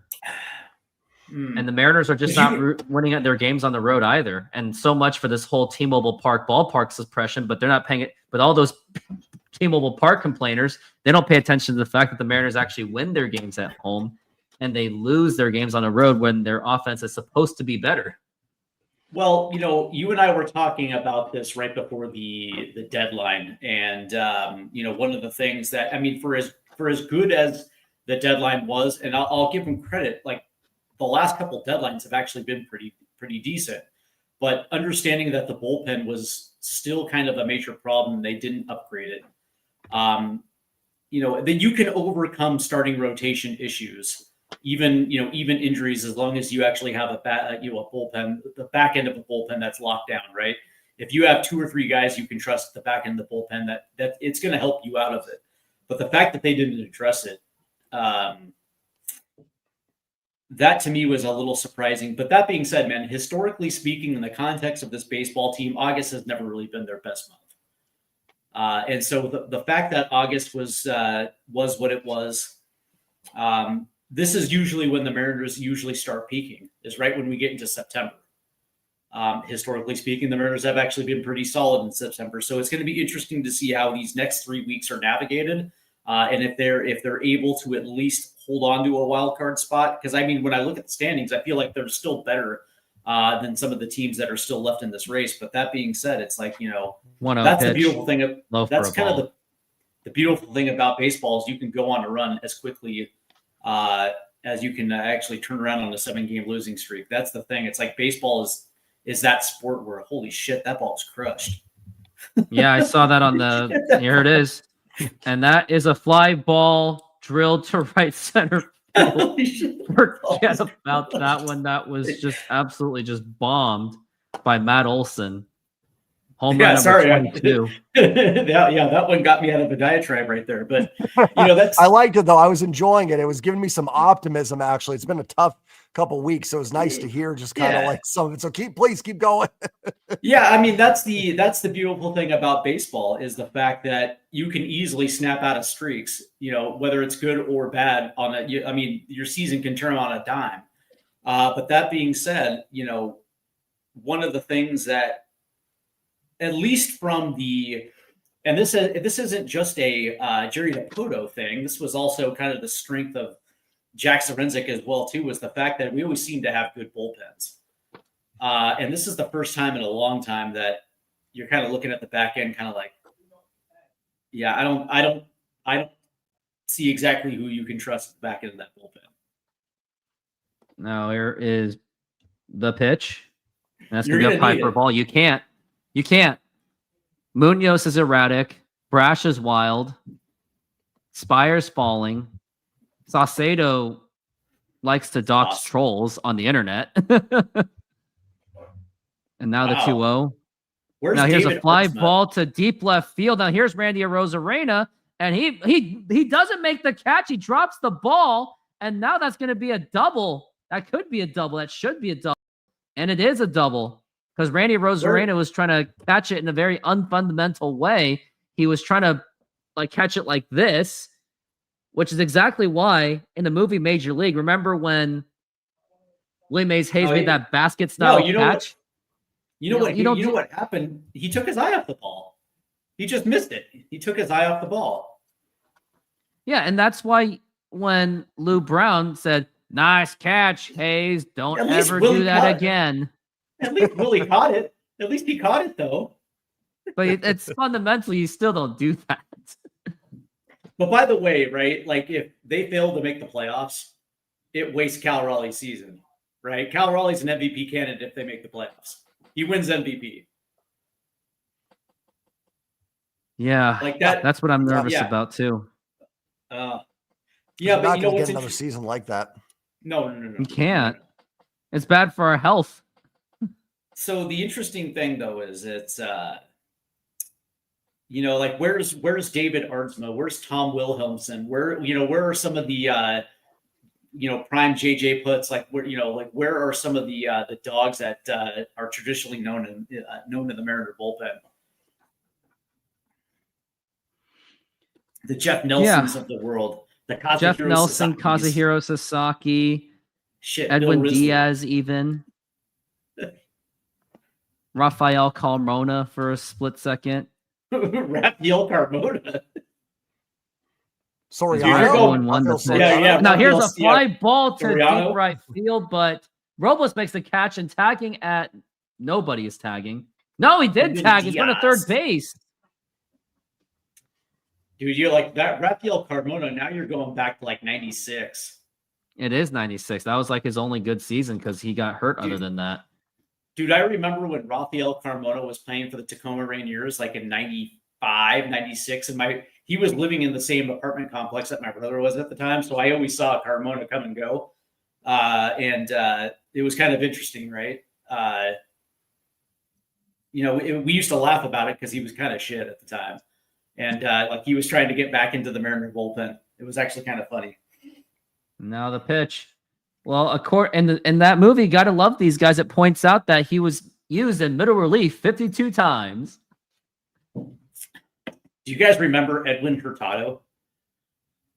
Yes. No. Name a little bit, but not enough. Not like him vividly. Dude, you gotta love that. You gotta love those off years in the Kingdom. Because we're at 0-1 for Ha-Sung Kim. And now here is the pitch. And that's going to be popped up. And is this playable? Yes, it is. And Josh Naylor is going to be there. That's going to be 2 outs. How has Josh Naylor and Suarez been since coming Suarez has been terrible. Naylor's been okay. He hasn't been thrown out and stolen bases yet. Naylor started out really good. He's been, I think, a little banged up, so he's been cold. Gino started out cold. He had some good spots in there, but just kind of spotty overall. Naylor started out on fire, but I think that shoulder's bugging him. Okay. And now we got Ronald Acuna Jr. And Very Harry good Ford moves. play first base. Now the pitch. And that's going to be a ball. And the Mariners didn't really give up any notable prospects except Tyler Locklear to get Gino Suarez. Yeah, but the crazy thing is he's a free agent after this year, right? Yep. Yeah, both. So we're gonna have the same problems next year, is what you're saying. And we Pretty don't much. have Tyler Locklear. I think they'll get one of them back. I do think they'll push to get Naylor back. Gino depend on some things. I think Naylor they'll go for, but I don't know. I've said that before and they don't, so who knows? I think they're gonna like delusionally wait until Suarez goes as far as Jorge Polanco did and sign him on like another 1-year incentive. Now the pitch, and that's gonna be a strike, which is not gonna happen. TK in the chat is saying Naylor has 12 stolen bases as a Mariner. People are calling him Thicky Henderson. What? That's a thing. That's a thing. They're calling him Thicky Henderson. What? The thickster. The thickster. I Man, love that. all that size shaming, and that's 2-2. Yeah, this season it wasn't necessarily a boycott as it was. We just had a terrible offseason, and I came into this one thinking like, man, I don't think I can do this one. I don't think I can do this year. I need a year off. Now the 2-2. Sure enough, they've Inside actually for a ball. first half was pretty good. Second half's been meh. They still haven't won a road series. Road Jesus, really? since Detroit. since Road Detroit, maps. yeah. And now the pitch, and that's gonna be ball 4. Take your base. If they fade, does Dan Wilson get fired? More I think importantly, so. does DePoto get fired? I don't Depoto's think Dan like will on be. Oh, you're good, Rooftop. No, you don't think Dan what? I don't think Dan will be fired, but I could see him being like, nah, I don't want to do this anymore and stepping down. I could see like a mutual thing where he just goes away. I think Jerry is here to stay along with Hollander because he's really making John Stanton happy with that, limiting the payroll. Limiting the payroll. Unless it's a trade deadline, then they like all of a sudden pretend to spend money. Now here's popped up into left field. Who's got it? Julio's got it. He makes the catch. And Steve, this one's for you. You're doing this. Oh, okay. A's, Mets, Rockies, Mets, A's, Cubs, Rockies, Cubs, 200 career wins. Okay. A's, Mets. Let's go. Mike Gallego. Oh, good one. Is that it? Is that good? No. Guess not. Oh, he was Yankee. Oh. He was Yankees. He was Yankees. Okay. Oh. Good. Josh Reddick or Eric Sogard? Josh Reddick or Eric Sogard, huh? I'm not gonna. Okay, well, let's go down to 200 career wins, and let's go Tom Seaver right there. All right, Cubs 200 career wins. Let's go Cubs 200 career wins. Let's go Maddox.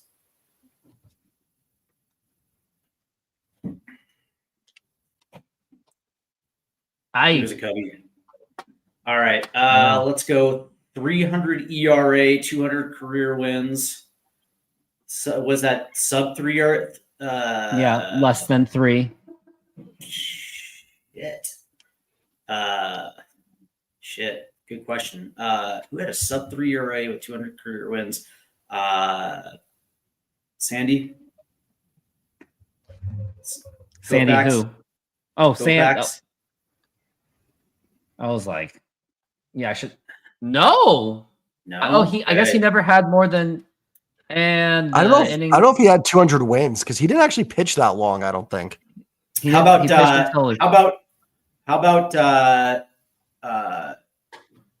Bob Gibson? I don't think was Bob Gibson. Yep. And now here is Randy Rosarena up to the plate, and you can Sub keep 3 playing another pitch. Low for a sub ball. 3 ERA for sub 3 ERA for the A's and the Rockies. Oh God. All right. Well, let's go with the A's and let's go with Vida Blue. I doubt Vida Blue was a sub 3 ERA. Wait, for the A's? Yeah, Vida Blue. Vida Blue. I don't think that would. Oh, snap, Vida Blue. And for the Rockies, how about fuck, man. Wait, hold on. We got a 3-0 pitch. Now here it is. And that is a strike. He tried to walk that one. All right. All right. So Colorado Rockies. Sub 3 RA for the Colorado Rockies. Let's go. Fuck, I don't know, man. All right. So A's, Mets, A's, Cubs, Rockies, Mets, Rockies, Cubs. A's Cubs. Oh man, Jesus. Let's go. I'm trying to think, man.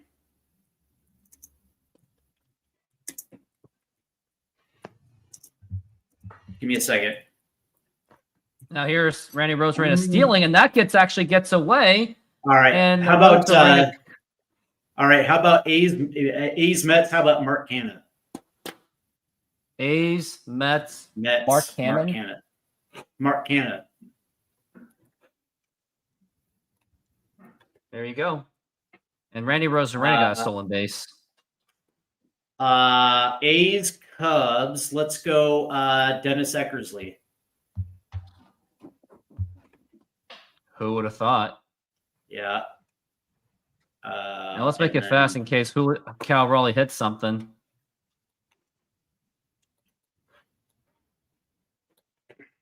Jesus, man.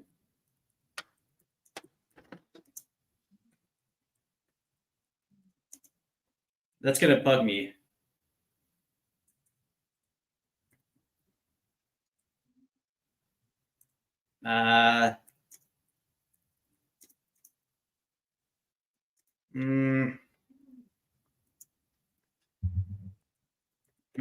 Damn. Let's see. All right. Here's the thing, right? I'm gonna go out on a limb here. A former 1-0. Rocky that finished. Now here's a ground ball right to Matt Olson. Goes to first All in right. time, but that will move a Rosarena to third base. Here's the guest right here, right? And he's a former Mariner that went to the Rockies, and he was pretty good. And he's a reliever, so I'm going to throw one out there. How about Brian Fuentes? Because he was really good. He was really good with the Rockies at one point. I didn't think of relief pitchers. That's a good call. Yeah. You got it. 316. He actually beat me. That was clutch. That was a very clutch selection. Brian Fuentes. Yeah, because I remember that's the thing. It's like it has to be a reliever because there's I was thinking what's his ass? The former Astro that went to the Rockies, the former starter. Wouldn't know. But we're at 0-1 for Julio Rodriguez, the pitch. And now here's going to be a ground ball, and that's not going to score anything. The throw to first, and Julio still gets out. He should have ran that out. I think he did. That was a pretty strong throw, and he was able to make it pretty quick because Randy was right there. I don't think that just just got to get a better hit there, elevate something. That's just frustrating. Yeah, and the very first pitch, what was more frustrating, he was actually trying to go for a home run. I'm like, you have Randy at third base. You could have just dropped the bunt. The only starter that I thought would qualify for that, the former Astro that went to the Rockies was Mike Hampton. Oh yeah. Yeah, who actually he would have probably. He would but he didn't, right? So it had to have been a reliever. I never think of relievers. Relievers is a good call on those. I never think of them, but it makes sense. And I don't give a shit about the Colorado Rockies, so I wasn't gonna stretch my brain to find out who also played for the Mets and the Cubs. That we're at 1-0. The pitch low for a ball. So we have we have Naylor at bat with a runner on third with 2 outs. Let's go, Thicky. Thicky Henderson. Thicky Come Henderson. on, get down with the thickness. I gotta slim down too before another tournament of 9 because I've been embrace it, man. Embrace it, Rooftop. Just embrace the thickness, man. No, I don't want to be thick. We're all getting up there in age, and it's okay. Just have to remind me because we're at 2-0 for Naylor the pitch up high for a ball. Happens. Don't fight it. Just enjoy it. I'm fighting it. Yeah, Gino on deck. My grandfather unfortunately artificially fought fat. Artificially? Well, long story. He had an open heart. Did he go full Tommy Lasorda and go slim fast? No, not that kind. Okay. He had to get open heart surgery, so that forced him to be on a very, very, very, very restrictive diet. So he basically ate boring food for the rest of his life. That's too Was bad, man. I'm not- sorry to hear about yeah. Like whenever I see him eat, it was like a chicken salad at best. Like you never saw a burger out of him again. that. Great play right there up the middle. God damn it. Yeah, here's the 3-1 pitch. Now here's a ground ball, and that is a great play by Ha-Sung Kim. Throw to first in time. And that is going to retire the side. Another wasted inning for the Mariners. And we're going to go into the bottom of the fifth. And this is Jay Triton's final half. Maybe the Mariners offense will explode. Might be once I'm going. Oh, let's play. So one more It went to the shutout inning. middle. The ball went to the middle. All right. Oh man, I can barely see it, but I'll try. All right, let's see it. Oh, is this the hat trick? Yep. And I just lost it. I think it's I'm 2. going to go with 1. It was 3. You know, I actually tried to get ChatGPT to make me like a 60-second hat trick game out of Mariner hats, and it had no idea what I wanted. So ChatGPT is I not hate there yet. Yeah, ChatGPT can be really good, and then sometimes it's like, how do you not get what I'm telling you? I was also trying to I was trying to ask ChatGPT to make me 3 logos, and they said that we're not here for that. And I was like, "What do you mean? You guys are AI? Yes, you are. Do what I asked." They're like, "No, You have no dude." say. It's self-aware. Skynet. Yep. The rise of It knows. Skynet. I got into a full blown argument with ChatGPT over the fact that you did it for me once. What's the difference? Oh, okay, I got you now. Yep, it's becoming self-aware. It knows. Yeah, no, it doesn't. Yeah, it doesn't like me. You know you got problems when ChatGPT won't help a homie Coming out. at you. Yeah. Nope. Ask if the Mariners will win this game so we can figure out if we should keep doing it or just call it a night. Let's find out. Do you think the Mariners will beat the Atlanta Braves tonight? Hey Start Siri, laughing. do you think the Mariners will beat the Braves tonight? It doesn't. No, it doesn't even. It didn't even answer the question. It just said this is the game today. That's it. It And here's says Bryce the Miller. pregame odds favored the Braves over the Mariners by 1.5 runs. God damn it, Siri. So Siri technically is just going with the odds. So Siri took the yeah, Braves. Siri take the Braves. Now we're at Bryce Miller back from the break. He's actually been pitching wonder pretty why well with the Siri- exception of that home run. Agreed. He's shaking his glove. And now here is the pitch. And that's going to be foul ball.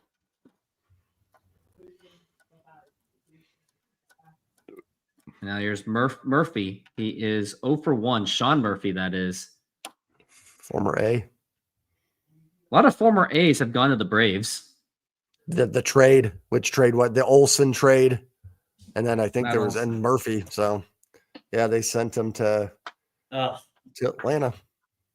That's why the A's. I was upset when the A's sent Olsen to the Braves. Now, are you upset that the A's left Oakland? No, I was upset because the A's finally reached that cycle where they sell every 1-1. and Now that here was is actually a kind of ground fun ball right to team. Crawford and the throw to first in time. What is the That's the best thing. A's core that you ever saw? Like it can go from like Ooh. Reggie Jackson, Mark McGuire, Jose Canseco, Jason Giambi, Yoenis Cespedes. Oh, the best A's cores was the late 80s. 87 through 90 was the best A's cores because that team was so good. Ricky the Henderson. Yeah, you had Terry Steinbach, Walt Weiss, Mike Gallego, Carney Lansford, with, Dennis Eckersley. the Bash brothers. That team was just loaded, and it was fun too.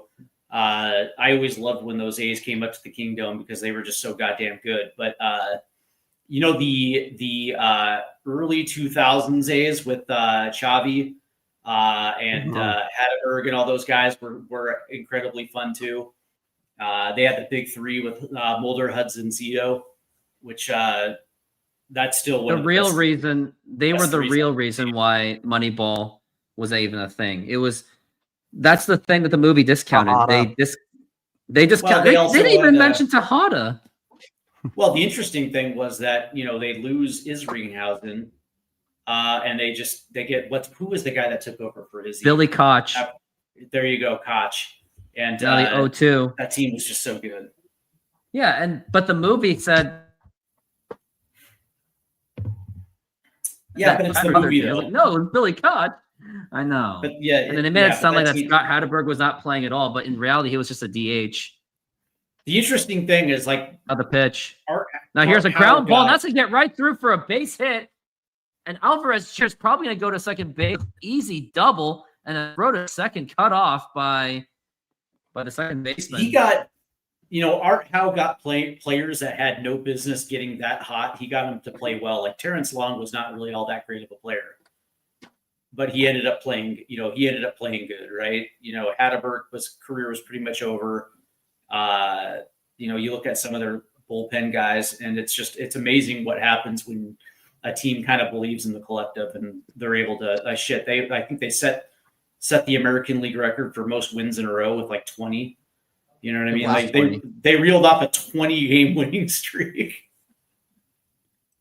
And That's here's insane, Jurickson Profar, who was 0 for 2, and now the pitch, low for a ball. I remember I was at the Mariners game against Kansas City. It was on that Sunday. I think they were on their 18th or 19th. And I remember when we were looking at this, the Mariners were already winning that game. So we just started looking at the scoreboard to the A's.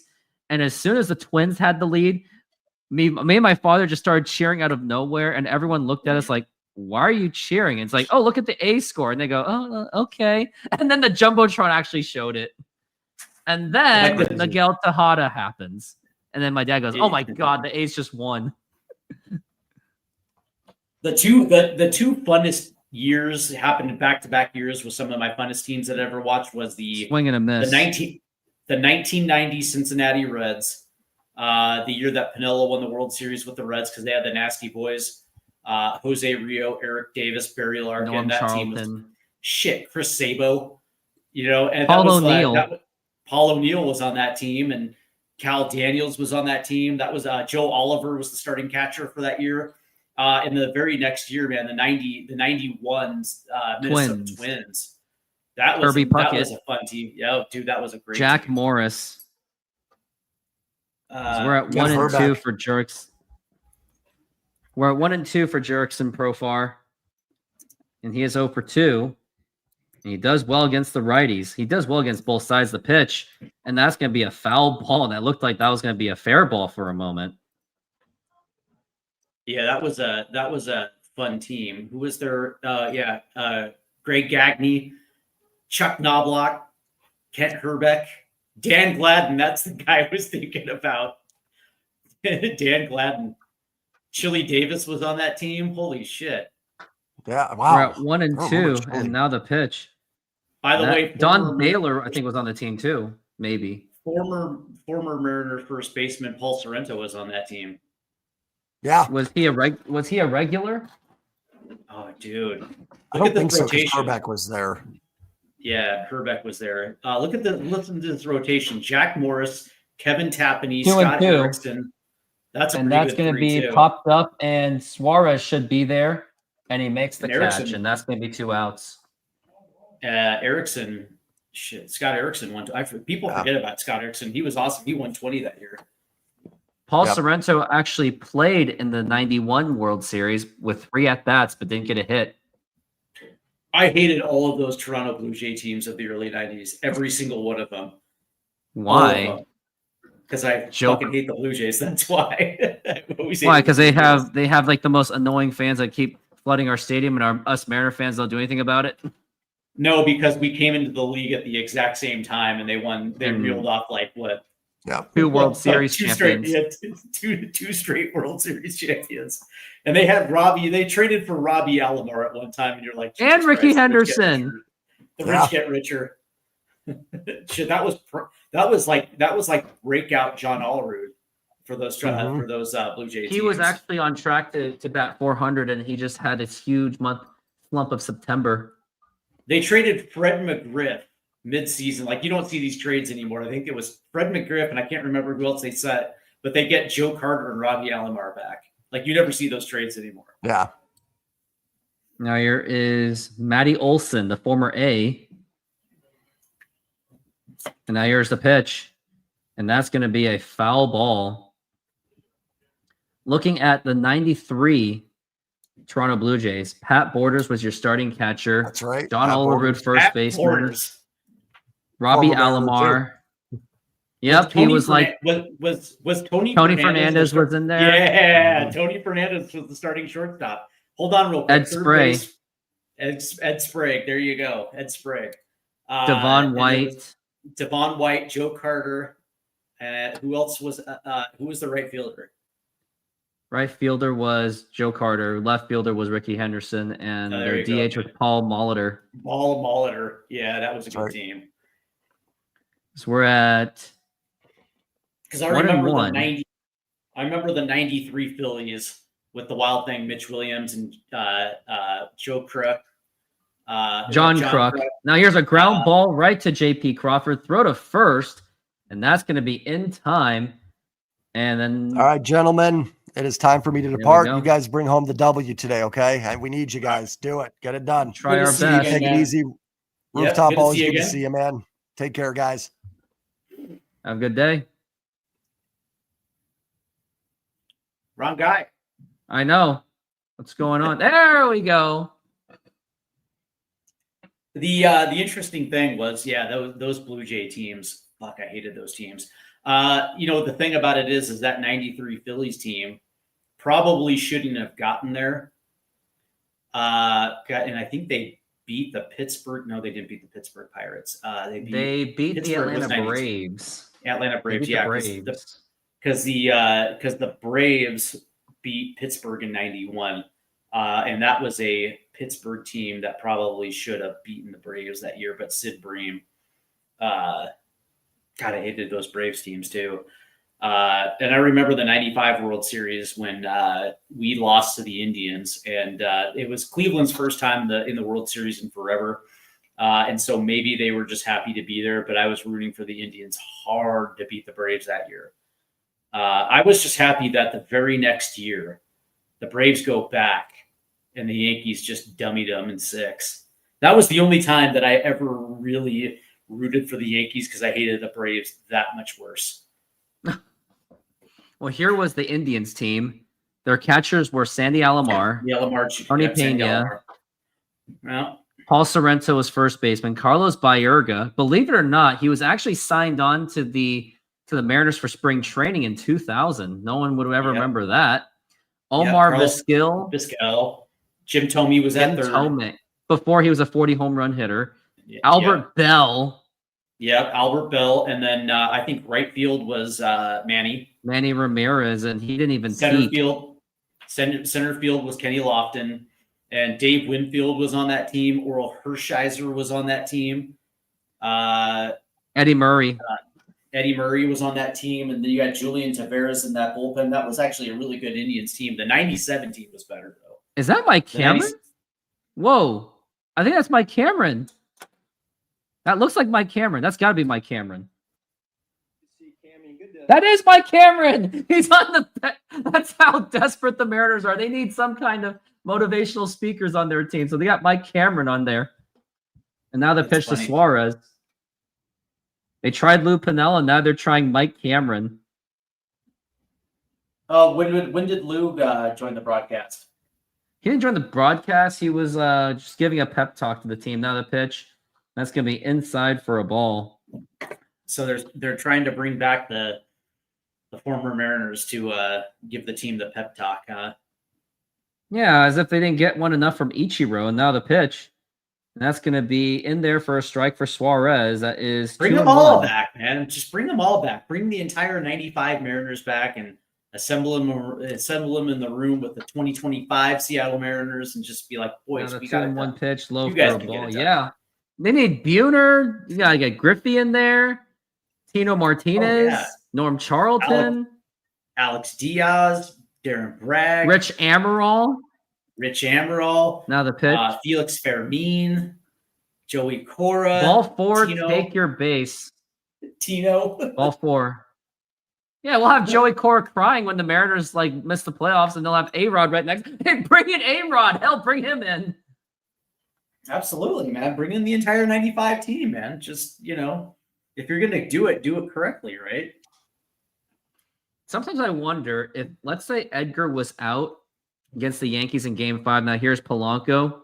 That is a strike. And what if A-Rod hit that double? Not that he would have because he was too raw of a player, but let's say if he did, then leave Seattle, would his reputation be any different, or would it have been the same?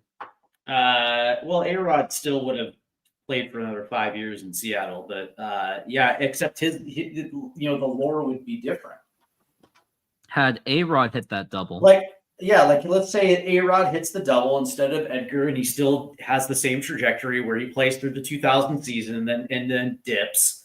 I would probably assume that they don't talk about the double as much as they did. You know what I mean? So they would have buried it. They would have buried 95 as much as they could, just like how much they went out of their way to bury 2000. Right. So listen, man. Nobody talks about 2000 the was 2000. I think was their 2000 was their best opportunity, more than 95, because 95 they would have had to go up against the big three in Atlanta.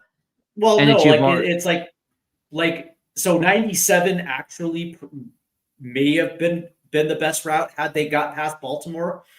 Now they would have played. That's the thing. It's like they had to play Cleveland again in the LCS, but with no Albert Bell.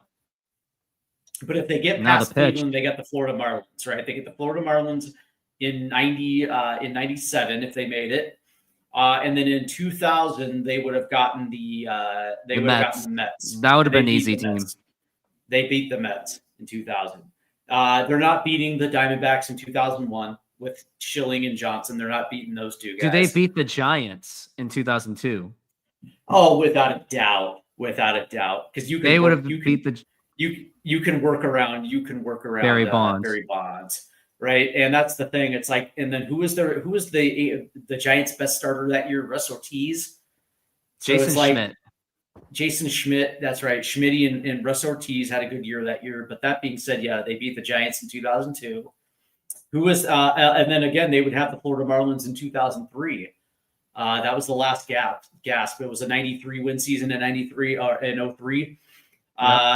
And they easily would have beaten the upstart Marlins that year. That was a good Marlins. But they would have had to get through the Yankees. They would have had to get through. No, they would have had to get through Boston had they won that division, which they should have. And they would have had to get through the Yankees. So I think they would have dipped out in either of those two. And now the pitch. You think the 03 Red Sox? You think the 03 Red Sox? Yeah, I think you're right. They would have had the edge. Yeah, the 03. Well, here's the thing, right? Because the 03 Red Sox had a closer by committee, which is the reason why they lost that LCS that year in Game 7. Which is why in 2004 they brought in Keith Folk. Which is, the interesting thing was a lot of people think it was Grady Little leaving in Pedro, but it's Pedro Martinez. Even in 03, it was still Pedro. It might have been a mistake. But that being said, it's like you look at what was in that swing and a miss, strike 3. Yeah, the bullpen was like Mike Timlin, Tim Wakefield. Like it was a pretty underwhelming bullpen. And then 2004, they fixed it by bringing in Keith Folk. Yeah, because they were like, we're not effing around. And they brought in Schilling. Yeah, so 2004, they were more destined to win than they were in 2003. 2003, yeah, who knows? But again, though, they come from what? A 3-0 deficit to the Yankees in the LCS to win it. Like that was, I still talk about the 04 LCS. Like what the Red Sox did to come back to beat the Yankees in that series was nothing short of spectacular.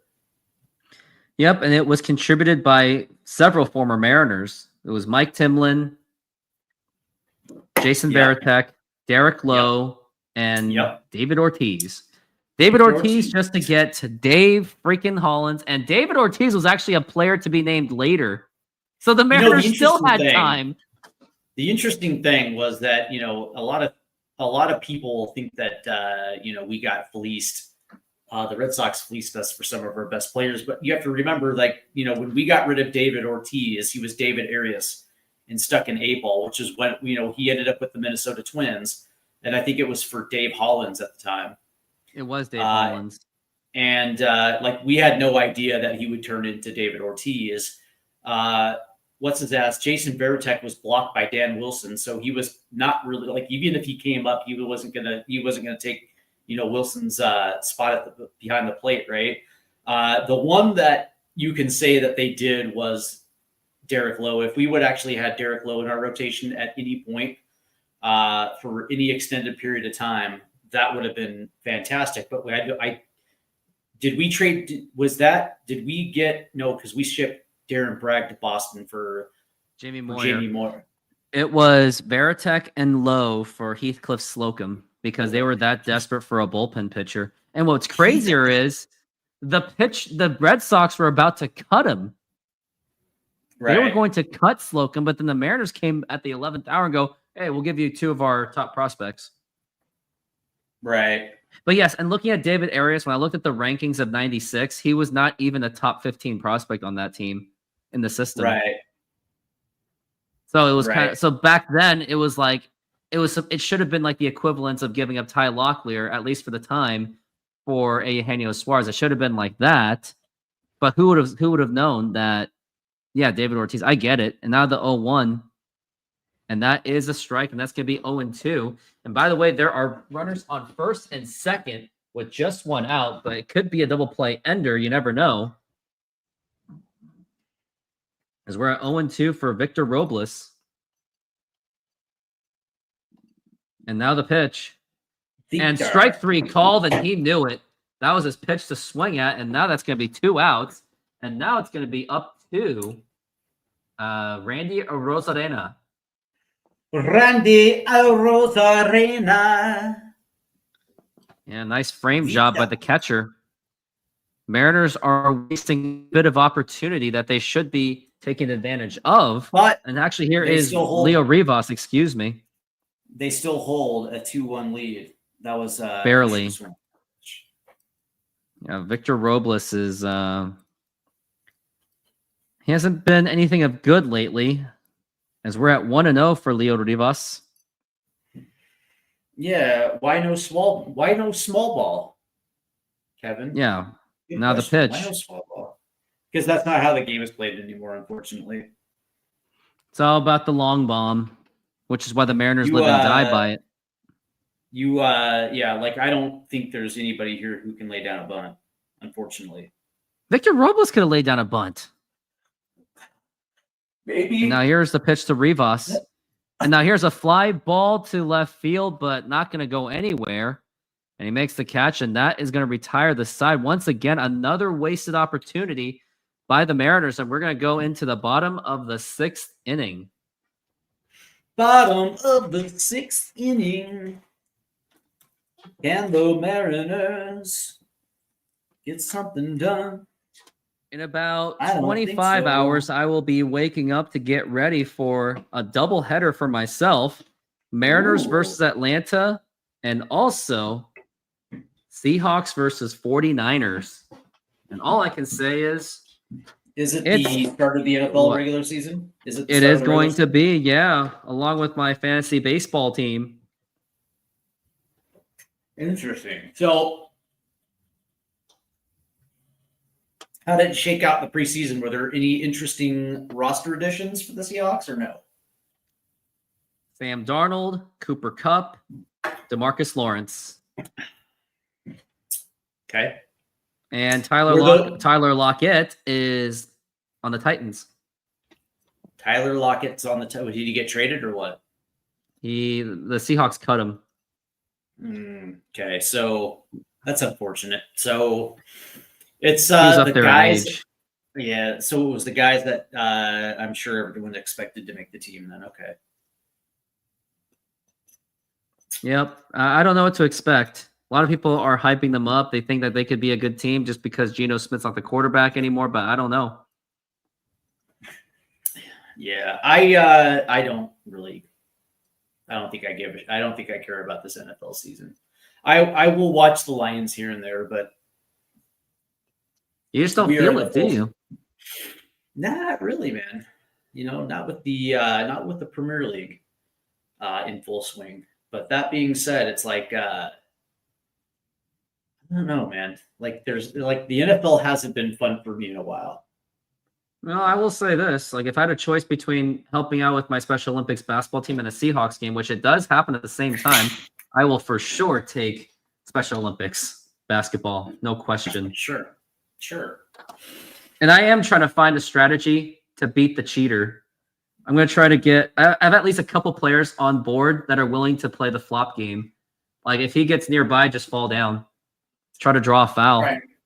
Trying to beat the cheater. Yeah, cheat the cheater. Yeah, there is no more moving religious experience. Than Now, here is a cheating. ground ball right to the first baseman, and he's got it, and that's going to be one out. There it is.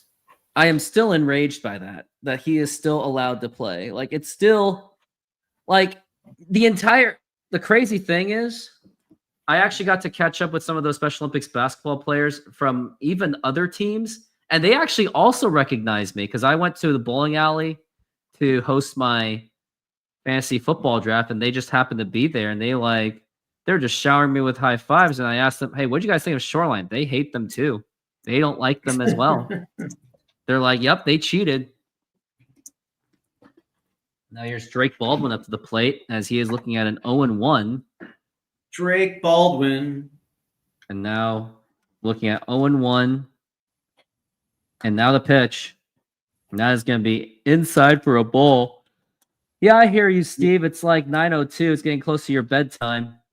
Yeah, it is. I'm just absolutely emotionally wiped after tonight's match, man. I got to be honest with you. I'm not. Yeah. Just wait until next year. World Cup, we're gonna be quite busy on the YouTube for sure. I will be back in Seattle for that as well too. Damn, We're Skippy. at 2-1 the pitch. I got a credit card that is burning a hole in my pocket that I really want to get World Cup tickets. That's actually coming up, man. So I'm looking forward to it. But that being said, man, I heard it's gonna be the visa. Anyone with visas, the travel visas, got dibs. They're getting dibs first. yeah, that makes sense because they want to pack as many away fans in the country as possible first. But that being Now said, here's a it's like ground ball, and that is going to get right through for a base hit. And now we got a man on first base. That is Baldwin with the hit. Yeah, I will be like September 10th is the ticket registration, and then they go on sale after the what's it called is announced. The field is announced, and then I'll get my tickets for the U.S. men's national team at Lumen Do Field. you think that the tickets will fly, and how much do you think tickets will go at MSRP? You're looking at probably $1,000 a ticket. I'm gonna make my life's mission to get to go to at least one South Korea match. That's all I care about. Yeah. Just need one South Korea match. Yeah, like I'm And getting Adam, tickets. how's for it going? Never seen you before. I'm gonna get tickets. Yeah, for you're gonna the get US men's the- national- at the U.S. men's national team at Lumen Field. Yeah, for sure. Other things I want to go to. I want to go to like tailgate parties for like very specific teams too, other than just going to a game. I want to go to those. Just hang out, just walk around downtown right before games. Why not? As Hey, we're at what's 1-1 for Ha-Sung Kim. So it says Adam Charles Ford Shorts says, "Hey, what's up?" And then Fritz says, "M still sucks." And now the M pitch. still sucks. What's up? What's up with Outside you? for a ball. We're winning. We're still winning, we're at- right? So this thing is still. Yeah, but 2-1, you don't feel good about it. It's a base hit. Oh no, you just had to say it, didn't you? That's a base hit. And now the Looks pitch. like Bryce is hanging. Now here's in a there, ground though. ball that's gonna get right through for a base hit. And now you got runners on first and second with one out. Still have a chance for a double play. He's at 86 pitches now. So I do think that this is going to be his last inning. Bryce is still hanging in there. He's good, but it may seem that he may not last. It seems that they may have figured him out by now. UW is playing against UC Davis at 8 o'clock today. Pretty interesting start time. That's when all the light rails are closed by then. So UW is playing what? UC Davis? At What 8 is this, like p.m. What is this, like a scrimmage? Like a practice game? Or Well, yeah, like UC I mean, it's a regular Davis? season game. No, That's how it's bad not. UW is. No, it's not. That's- You like it's like playing like Appalachian State or like Now we're at 1-0. the University of North Texas or something like that. Cougars are playing Yeah, I San guess- Diego State. Now the pitch Ooh, go outside Cougs. for a ball. I think this might be Telling one of you. the worst Washington State football teams I think I've seen in a while. Really? This Cougars team is that bad? I haven't Ah, watched them play yet. But from one of my good buddies, Swanee, was saying that this is 2-0. that team. you know, I still hate how the Pac-12 died. And I do hated, too. and I actually firmly believe, as a former Husky, the Huskies were one of the ringleaders in that. They like to say that it was all UCLA and USC, No, but no, UW no. also added to it. As soon as the LA schools left, what killed it was the fact that, like, to the public, the president of the University of Washington was saying, "Yeah, the Apple deal's great. Apple deal this, Apple deal that." But behind the scenes, they were collaborating with the University of Oregon to take that Big Ten money. And then as soon as they left, then Colorado leaves, the Arizona schools leave, and then it's like, what's left? And then the Bay Area teams bolt for the ACC. The ACC, and then it's like, what's left are the what's left is Oregon State and Washington State, and they're like, hey, this it ain't over. The Pac-12 ain't over. And it's like, buddy, read the rooms. Read the room. They're all gone. Over. So we're at 3-2 for Ronald Acuna Jr. And one swing of the bat, they could. Oh, and looks like Bryce Miller stuck off for a second. The whole I thing think is stupid. Like, what if we just took the AL Central, said, yeah, the Twins are the only team in it? Yeah, I still think that what's going to end up happening is the ACC is going to shut down for football, and then the Bay Area schools will be back, and then we get SMU because we get the Dallas market, and then we'll have San Diego market in Las Vegas, and then we will actually have a conference out west. But 3-2. Low for ball 4. Take your base, and the bases are loaded. Oh, and then boy. I think after 10 years, Washington and Oregon come back. And here comes Dan Wilson out to the mound, and he That's has gonna do seen it. enough. That's going to do it. And maybe some will say that maybe he should have done this a little bit earlier rather than leave Gabe Spire in a bases loaded situation. And then we'll be I don't back know, after man. this timeout. Yeah, I don't know. I don't know, but what I do know is that if they get a base hit, this one's over. I know. It's what the Mariners do. It's what the Mariners do best, is they disappoint. They're just good enough to break your heart.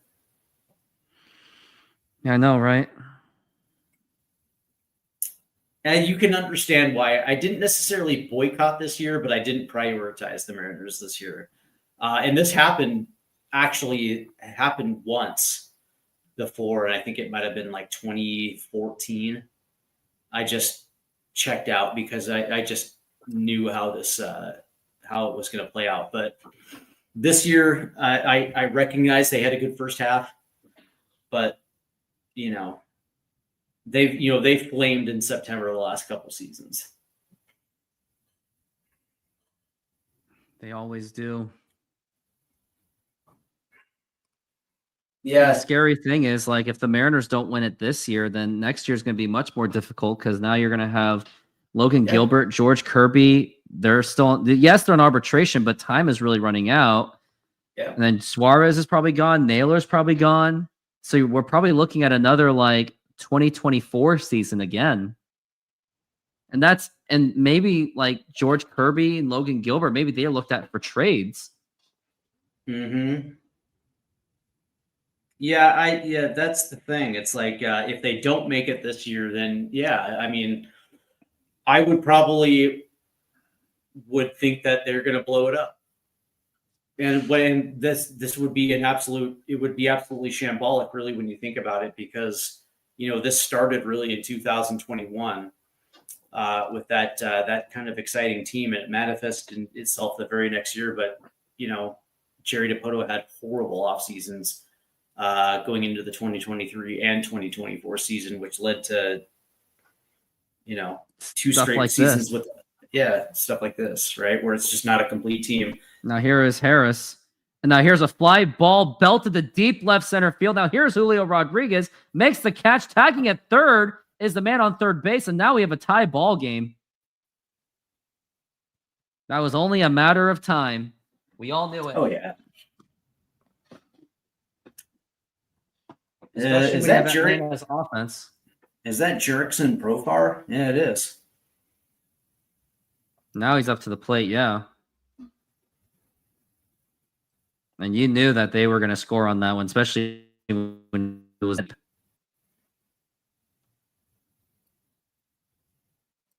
Yeah, that's the thing. It's like here's the thing, Fritz. I've been a Mariner fan since like 88, 87, 88, since I was a little kid. And of course I went through the 90s and the early 2000s. And, when this team is good and this team is in the playoffs consistently, the town really is a Mariners town. It's something different beside, when the Sonics were good, it was just a different vibe in the city. Same thing with the Seahawks. One pitch. The Mariners, now here's a Mariners ground bring ball something right to different. JP Crawford. Go to second base. And that's going to retire this side. We're going to go to the top of the seventh inning. But Atlanta does Davis score time. and tie the game. But we got But- Randy Arozarena, Cal Raleigh, and Julio Rodriguez, so you never know. But that's the thing. It's like when you get your hopes up and the team's just is like this, where they're good, not great, and they're spinning their wheels, the frustration takes over. And then as soon, like, I've seen too many of these seasons before as well, too. And you're just kind of like, Looking like, at the I just don't lineup, I just don't like to get into it. the other concern I have about this lineup is Randy leading off, Cal Raleigh number 2, and Julio number 3. Here's why I don't Right. think it works. Randy Arozarena is a strikeout hitter. He doesn't. Yeah, sure, he draws walks, but you want your leadoff hitter to be a guy that works the pitches and gets on base. So Robles, I think, would have been better for that. And then Yeah. Julio at 3 makes no sense with Cal Raleigh at 2 because Julio. Flip 'em. Yeah, flip him, because if Julio is not hitting a home run, then Cal Raleigh can only run so much. At least if you have Julio on first base and Cal Raleigh hits like an extra base hit, Julio can easily score. So it seems like the way Dan Wilson and Jerry Dipoto are setting up these lineups, it seems like they've never played baseball or even watched baseball. Like naturally, when I play softball, whoever is in front of me, because I only hit singles, I want someone that is faster than me. I want someone that's at least fast, because I'm also a Cal's fast. name is. He says, Fritz says, because Cal's name is literally the big dumper. Number 2 hitter should have some speed. Make it make sense. Yeah, Cal Raleigh's number 2 makes absolutely no sense. And if they actually just He's look in at the the 2 hole. numbers, He's in the 2 hole because he's the dumper. yeah, that's why they did it, huh? By the way, in the lore of Mariner nicknames, the big dumper is like the stupidest nickname I think I've ever heard. You think so? You don't like the Yeah, it's nickname? pretty dumb. No, it's stupid. The big dumper because he's got a big Okay, what's ass. the best nickname? Let's go with Shiggy. Shiggy? Oh, hey, Randy, be open-minded. This is the guy who came up with Cammy and Nelly and Shiggy. That's right, and Shiggy. Yeah, Shiggy. Let's go with Winnie. Let's go with And Jeff Winnie. Nelson in the background's like, yeah, that's a good idea. Yeah, Nelly. Now here's Winnie. Randy Arozarena, and that is outside for a ball. I'll Actually, admit it, the though, cool- what? The coolest nickname was Franklin Gutierrez, man. Death to flying things. Oh, I thought it was just Goody, and now here's the 1-0. Now It- here's it a was ground Goody, ball, and but- that's going to get right through for a base hit. And now Randy Arozarena gets to first base with a single. Yeah, but he was also known as Death to Flying Things. Let's see. They have the bartender. That was pretty good. Yeah. Except I didn't like him that much. It was the hardest was- impact. It Jared was the Kelnick biggest had It was the biggest impact Jared Kelnick had on this team. Imagine telling people that back in 2021. Jared Yeah, Kelnick let's- is now sitting in AAA, batting like 230 something. There's the flick of the switch. I haven't seen him in forever either. Am I watching the Cougs tonight? I'm not, man. I am not. We're at 1-0 for the big dumper Cal Raleigh, who was 0 for It's just- 2. They're the first You know, and not in time. moving out to the East Coast or the Eastern time zone. And when West Coast start times are at 7:00 and it's 10, no, dude, I'm not. I don't stay up for Mariner games anymore, and especially college football. Now the 1-0 pitch. And now here's a That's fly ball belted to deep right center field. And that is nice job, camera. The camera really misled that. The camera made it look like it was way gone. And did Randy Rosarena go to second base and did he injure I think he himself? tagged. Yeah, he tagged. Oh, and it No, but looked just- like the center field looked like he was stopping short of the fence, like it looked like it was gone. I And know then the he comes camera. The camera did not do a good job. It looked like it was going to be a home run. You're like, oh shit. But Randy Rosarena made a nice hustling, Let's go, Julio. and Julio takes it for a strike. Driving a run, bud. Apple Cup is next weekend, huh? Oh yeah, they play the Apple Cup now in the early portion of the season. God, I hate that too. I hate that. I like it in November, the pitch, and that's going to be a foul ball 0-2. But we're Thanksgiving reminding weekend, man. Julio. We're reminding Julio that he does not have to do that. He does not have to go for home runs. He just has to poke one through for a single or just But that's bloop it. And Julio's Randy game. Rosarena was. Yeah, I know it sucks. It's 'Cause all we're or at nothing. 0-2. And now the pitch. Oh, upside for a ball. Now we got 1-2 the count.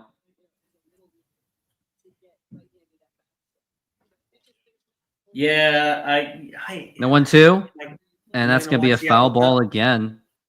I don't know if I'm gonna watch the Apple Cup. No, it just doesn't feel the same when you're. It doesn't. They took away they took away tradition.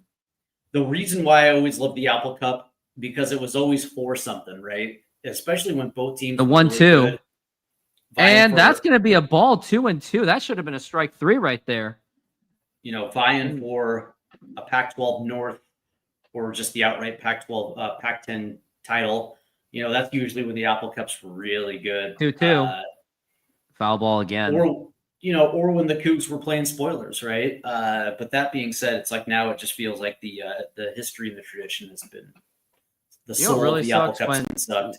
When UW played spoiler on the Cougars, when the Cougars had that big year, the pitch low for a ball. That 2001. was and 2018. Yeah, the Jason Gesser era where the Cougs were really, really good. And And then, I and then think do you you're think like if, number if the 3 if Cougars actually won that Apple Cup, do they make it to the Final Four? And the pitch, and that's gonna be popped Hmm. up and way foul. 2018 in Yes. 2018? Yes. Good question. I doubt it because I don't think the national body would ever sanction Washington State in the national semifinal. That ball is smashed.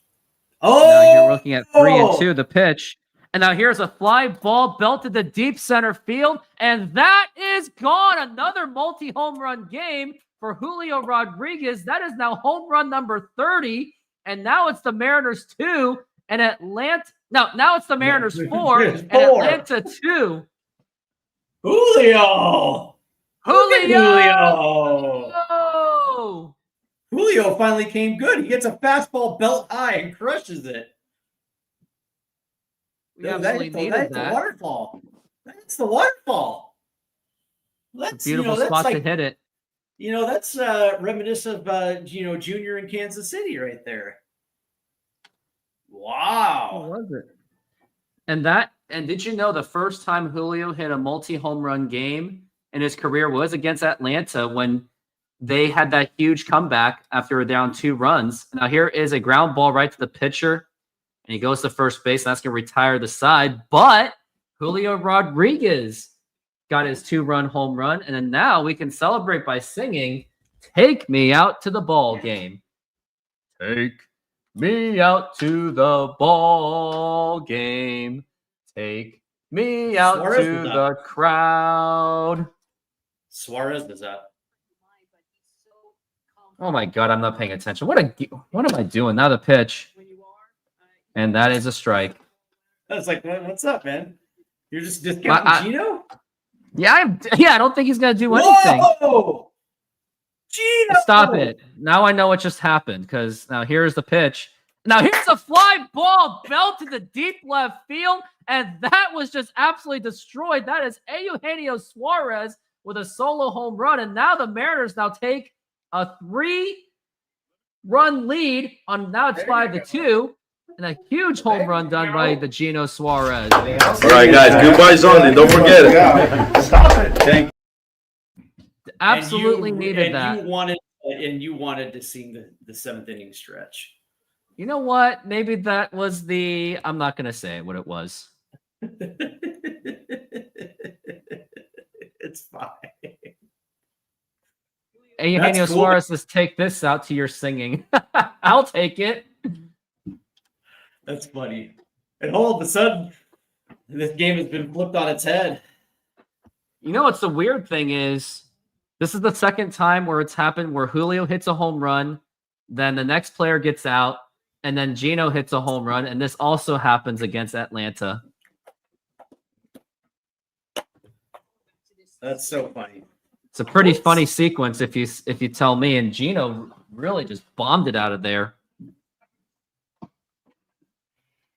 All of a sudden now, yeah, what's funny is, like, I think you're right, Flick, right? Julio's going to end up with another 30-30. But what's going to be funny is it's like, the Mariners fluff PR machine are going to talk about the 30-30 and forget the entire times where he was absolute dog shit at portions of the season.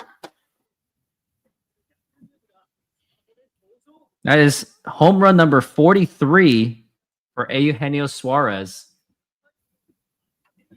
Where's Julio at now? 30? Julio's at 30. So what you're saying, just think of what he could do if he played consistent all year. Yeah, He'd be a 35-40 home run hitter. When's the last time the Mariners had 3 30 home run hitters in their lineup? I think it was 1999. No, not even 99. 90. I don't know. Oh, 96. I think it was 96 because or 97. 97. Because it was Ken Griffey Jr. 56, Jay Buhner 40, and Paul Sorrento 31. I think that was the last time And they had 30 home run hitters. And A-Rod had a 30 home run season that year too. In That was 96, 90. 97 hit 23. What did he do in in 96?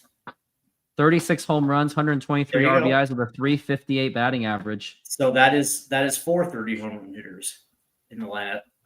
So the interesting thing though is it's No, Paul I'm trying to Sorrento Paul Sorrento hit 23, so it was still a 3 home run hitter.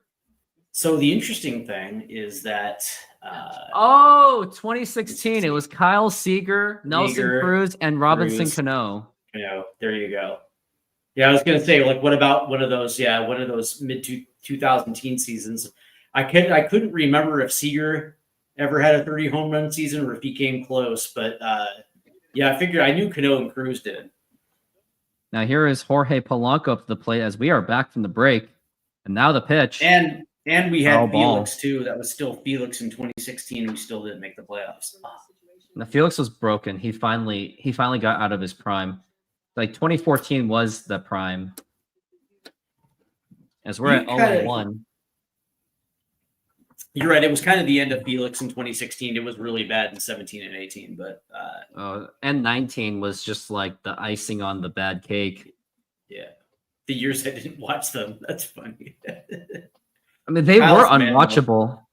No, I have a confession. Like, I actually skipped 2017 and majority of 2018 I That's skipped like 14 and 15. I skipped 14 and 15. I just didn't care. I didn't believe in Zarenzik at all. Oh, look at that. And now Polanco is going to double. now here's the 0-2. Now here's a ground ball. That's going to be a fair ball, and that should be a double for Jorge Polanco, and he will get into second base with an easy double with 2 outs. No, the crazy Seager thing hit was 35. He played angry. what actually got me back into the Mariners again was in for the 2018 offseason, like after the 2018 season when they decided to blow it Got up. it. The whole Yeah. blowing it up was what got me. He's like, you know what? They're starting over. I'm okay with it. And everyone else is complaining like, no, they have one more season. Let's do it one more. No, wrong. No. I Cadell was was okay pretty with much that as well cooked. too. You know, I came back in 2016, and that was an okay season. But you know, the reality was that team was incomplete as well too. But you know, it was new, a new leadership in the front office, and I was willing to give them an 0-1. opportunity. But now we're 10 years later, and I'm like, meh. The most painful thing was I actually gave Jerry a free pass even after 2018. I still gave him a free pass. I was like, you know what? Let's see what he does with the farm system. And now we got what we got. I really tried to give him a chance. I mean, we all did. like even boom, base hit. Base Now we're hit. at 2-1. You spoiler. And now the pitch. And now here's a line drive, and that is going to be a base hit. And now here comes Jorge Polanco, and he's going to score. And now the Mariners are just breaking it open to make it Look at 6-2. JP. Look at JP. John Paul. John And he gets Paul a fastball. Crawford. He gets a fastball right down the heart of the plate and just cinches it into center field. And now the Mariners have put 4 on the board. Yes, sir. Let's Yeah, hope it keeps I just- working. You know, and that's the thing. It's like I was willing to give Dipoto an opportunity, and when they Now here's rebuilt in Victor Robles. 2019, Low for you a knew ball. that 2019 was going to be a tough year, and 2020, you know, was the COVID year. Okay, fine. And I didn't, you know, and that's the thing. It's like 2021. I remember in April, May of 2021, like this is kind of a fun team. You know what I mean? They were playing, you know, singles and doubles. They were moving runners over, and it was like, oh, okay, this is pretty cool. Okay, And, guess what was you my know- least favorite? Guess what was my least favorite part of 2019? Take a guess. Which part of that season I I don't hated know. the most? Take a The guess. start of Yep. the season when I they were hated like that. 13. They were like 13 and 2. 3, 13 and 2. Yeah. I knew that was Oh. a fraud. Let's see. How would you rate Jerry's job this year? He had a hell of a deadline that will save his job. No, like here's the thing. It's like you can't rate him until the season is over. If he makes the playoffs, that kind of saves Now his the job. But 2-1. if he fails again, Strike. you have to consider it a failure. It's like the last two seasons they finished above 81 wins, so it's like, oh, it's a winning season. It's like, no, you didn't win shit. You didn't even make the playoffs. You know what I mean? It's like that's not a winning season. Just And because now you the finished with a 2-2. winning record Foul ball. doesn't mean anything, right? What constitutes at least a successful season is getting into the dance. And they haven't, they failed to get into the dance. Like one playoff appearance in 10 years, not going to cut it, dude. Not going to cut it. As we're at 2-2 for Victor Robles. Let's go. And now here is the Victor. pitch. And that's going to be a foul ball. He brought back the one guy that Mariner fans wanted, which was Suarez. So at least he was winning. Like at least he was listening. But the reality is, oh, it looks like Victor. Did he get hurt? Oh no. As we're at Yeah, 2-2 for Victor Robles. And Yeah, now the but it was pitch. on the- Oh, and did he get hit on that one? That's what I thought. Nope, he did not go, but he also didn't get hit either. Yeah, but it was on the players in 2023. It was on the players in 2024, and it'll be yeah. Well, here's the thing. It's 2023 also on him as well too, because he's the one that's responsible The 3-2 for the gonna roster. be a foul ball. No, 23, it was on the players, but it was also on Dipoto for trading away Paul Sewald when they were contending. Yeah. Because all you had left in 23 was a burned out Matt Brash, a very erratic Munoz who didn't even hit his prime yet. And then, and at least when they had Paul Sewald, he was at least stabilizing the bullpen. After that, it was just lost after that. Now the 3-2. What would you rather And ball have, four, Kevin? take your base. Because still winning 90 and missing the playoff, it accomplishes the exact same thing as being the Colorado Rockies. You didn't make the playoffs. Of not making So the playoffs, yeah. what does it matter? What does it matter? Like And that's at least that's you're- the frustration of Mariner fans that I have, and I don't mean to take a giant shit on Mariner fans. It's like we got to get out of this mindset of like Now here is we Neil like Rivas, we win and that is we a win strike. we win 85 to 90 wins and don't make the playoffs, and it's like considered a success. It's like no, it was not a success. Like a success is getting into the playoffs and actually making noise in the playoffs. And if, one. you know, if you Swing get and to a the miss, LCS that and is strike lose, two. then so be it. Right. That was the thing about 2000 and 2001 is we were so goddamn close, and we got beat by the better team. But that being said, it's like those were good. Those were successful seasons. We're at 0-2 for Leo Rivas. These are not like He has struggled 2003, though. 2023, 2024. And the pitch. is not Now here's a successful. liner and fouled. That could have scored at least a run there. But Jerry's better than Jack Z, Yeah. Bavasi. People keep saying it like it means anything. No, like that's like any a monkey is better than Bill Bavasi. You know, the fact that we didn't win with one of the best GMs in baseball, it just tells you. Pat Gillick. everything. Yeah. As we're at 0-2, and now the pitch. And now here's a fly ball to deep left. Nope, not deep enough, and that's going to retire the side. And now I can finally sing the seventh inning stretch. All right. Take me out to the ball game. Take me out to the crowd. Buy me some peanuts and Cracker Jacks. I don't care if I ever get back, so let's Root for the Mariners. If they don't win, it's a shame. It would be a shame because they're up 6-2. So it's 1, 4, it's Two. 1. Yep. 2, 3 strikes, you're out at the old Ball game. Yeah, but so here's the crazy thing, right? Oh no, said we gotta go. Yeah. Low. Oh, it said we gotta go. Man, you should have heard the Louie. Today's Louie. I think I showed you that. I think I sent you that recording, and you were like, "Oh no, they ruined it."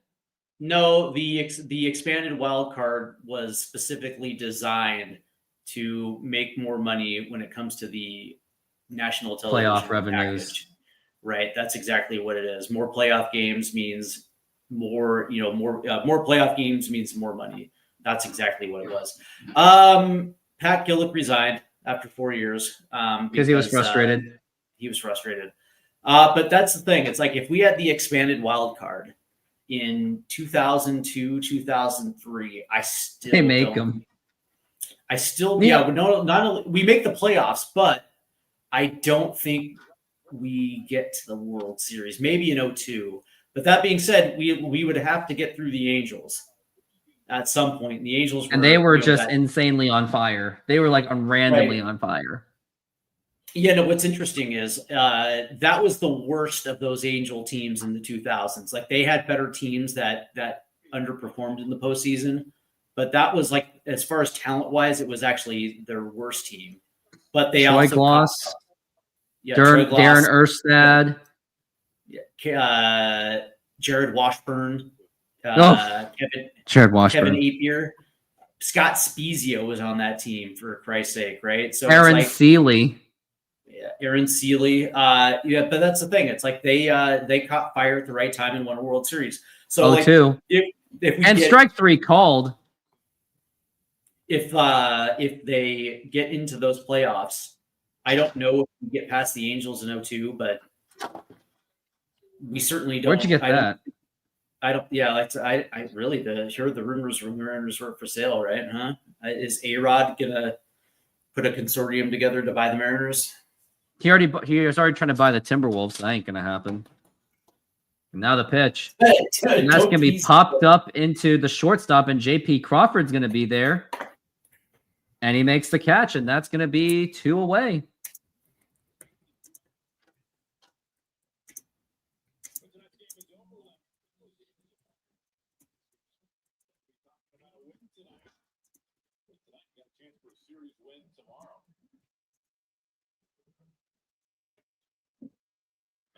And now we got Matt Olson up to the plate, who did hit that home run. Yeah.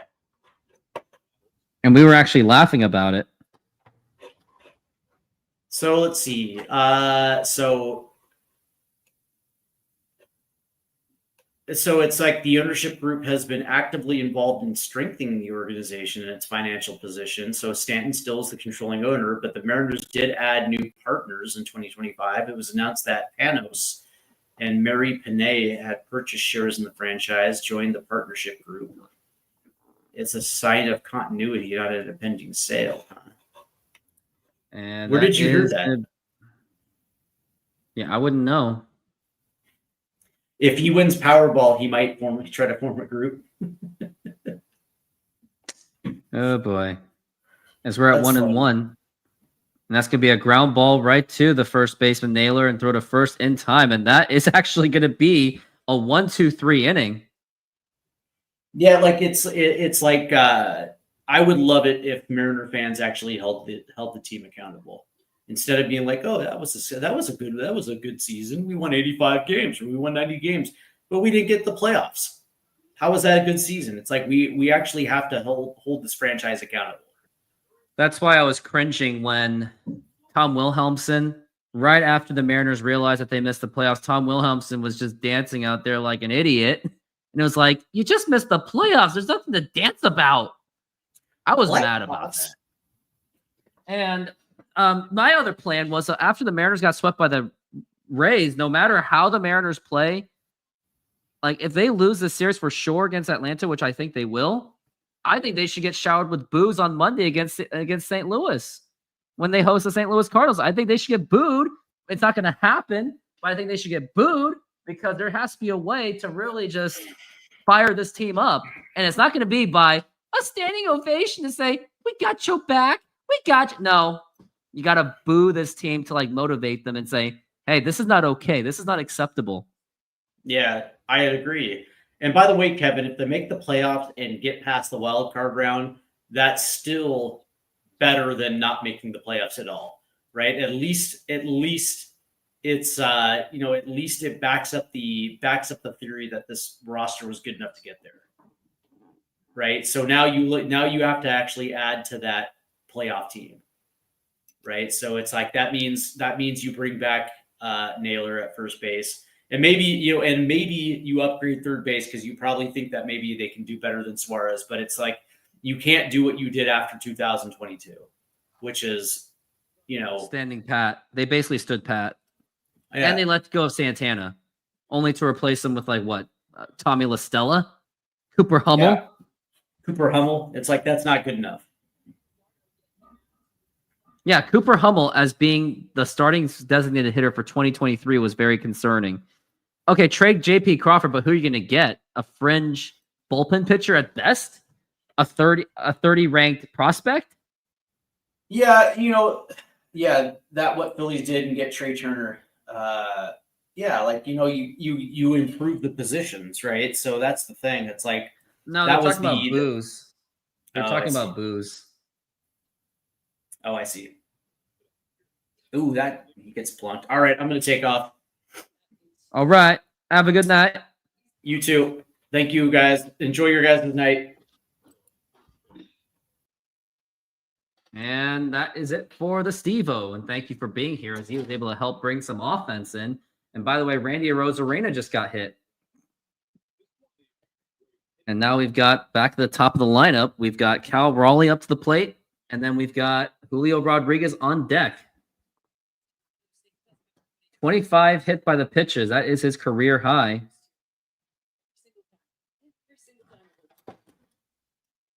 And now here's the pitch. And now here's a fly ball, and that's going to be a foul ball.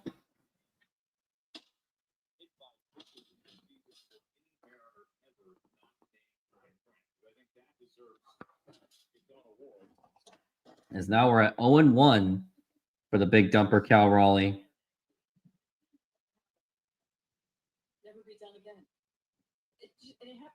And that's going to be throw to first, and that's going to be not in time. Over the plate, whereas just in on Randy and missed.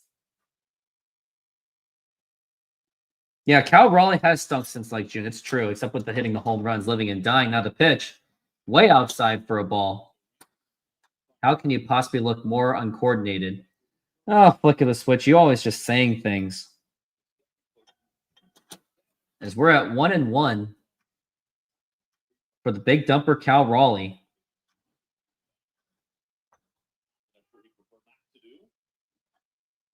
And the pitch. And that is a strike, and that was on the outside, but Cal Raleigh didn't seem happy with it, and why would he be happy with it? Because now we're at 1-2. Yeah, moving into the second spot was absolutely garbage. Yeah, it was. The statistics back it up that he should not be a number 2 hitter. So much for the analytics, right? As we're at 1-2. And now here's Randy Arozarena. Looks like he's going. And I thought he was going, but he's not going after all. It's going to be 3-2 for Cal Raleigh. Cal Raleigh with 51 home runs of the season. But he's been 0 for 3 today. And now we're at 2-2. And the pitch. Swing and a miss, strike 3. And it wasn't 3-2 after all. Yeah, he's hit 11 home runs, 27 RBIs, but he's batting .204. If you put him in the third or the fourth spot, he's a .291 hitter, along with being a .245 hitter as a number 3. So the numbers back it up on why Cal Raleigh should not be a number 2 hitter. And now the pitch. And that is a strike. That's going to be strike 1.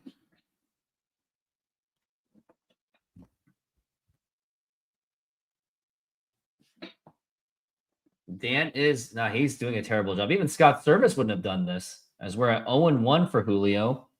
And now the pitch. Inside, that nearly hit him, and that's going to be 1-1. The last player with a 3 home run game was Kyle Seager in 2019, August 13th, when the Mariners were pretty much tanking. It looks like Julio wants to get another one, and why not at this point? Even though maybe you should still focus on trying to get more insurance runs, because you just never know. And now the pitch. And that's going to be a foul ball, and you know he's trying to get that 3rd home run of the game. Julio now has 30 home runs this season.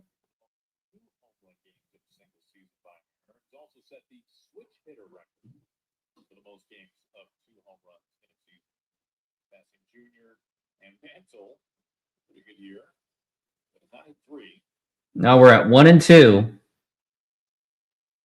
And now the pitch. And Randy was going, and that's going to be a foul ball. Julio has 24 stolen bases.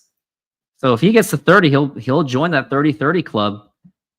Just like what he did in his 2023 season when he hit 32 home runs, 103 RBIs, and 37 stolen bases. And now we're at 1-2 for Julio. Yeah, Julio is definitely more of a number 2 hitter. And now the pitch. And that's going to be a foul ball right down the middle. And now we're at 1-2.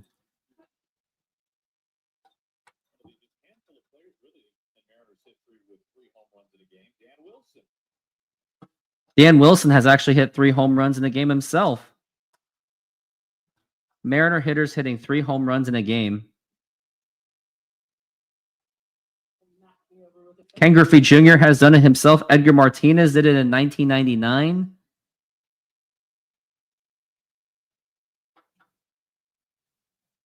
And the pitch. Now here's a ground ball, and that's going to get right through for a base hit. And Randy Arozarena should be getting to third base after it. No, he does not. But he should have.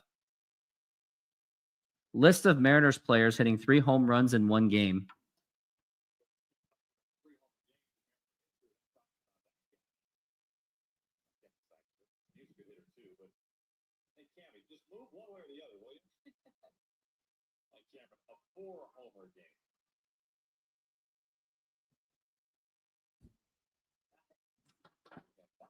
Mark Whitten hit 3 home runs in one game? Did he really?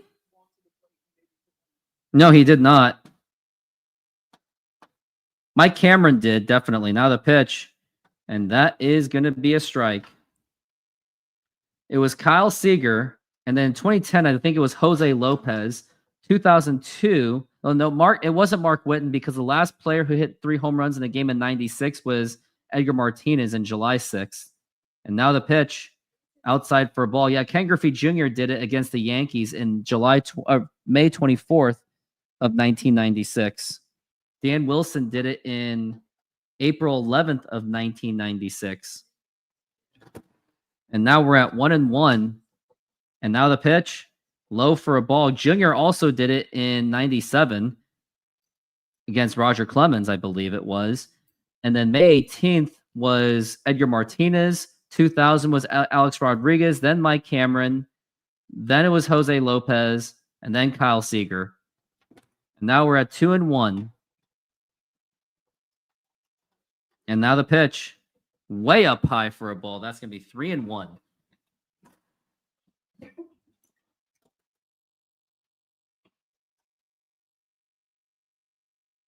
Eugenio Suarez is on deck. Mariners have a chance to add in some more runs. And now the pitch. And now here's a fly ball belted to deep right field. And that is gone. A 3-run home run by Josh Naylor. And he absolutely blasted that. That is his 17th home run of the season. It is the Mariners 9 and Atlanta 2. And you would think that the game is over, but you just never know at this point. But a great home run by Josh Naylor. And that was just absolutely blasted out of there. Great hit by Josh. And now they have a 9-2 lead. Two home runs by Julio Rodriguez, home run by Eugenio Suarez, and Josh Naylor with a huge bomb. And now we've got next player. Trying to remember who it is. It's going to be Eugenio Suarez up to the plate.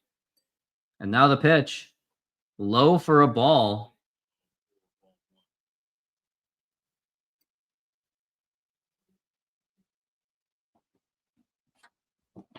And now the 1-0 pitch. And that's going to be a blooper, and that's going to be a base hit. And the Mariners continue to keep hitting the baseball. As now we've got a runner on first base. Yeah, Josh Naylor absolutely nuked that one. Slider, he sees it all the way to his back. And he seems to start to like it with Trident. That's what that picture telling you? Yeah. He's giving high fives with the Trident. He held on to it longer than I remember. Now the pitch.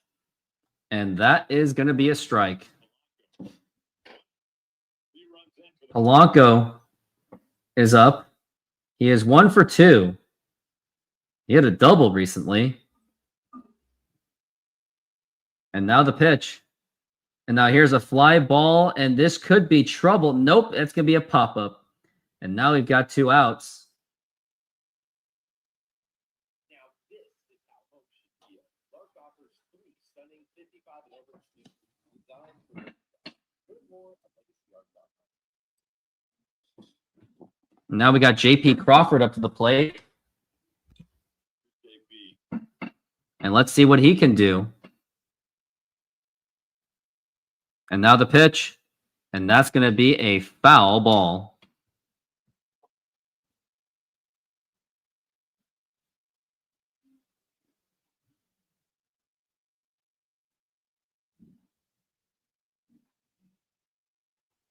Now we're at 0-1. Now the pitch. And that's going to be a foul ball again.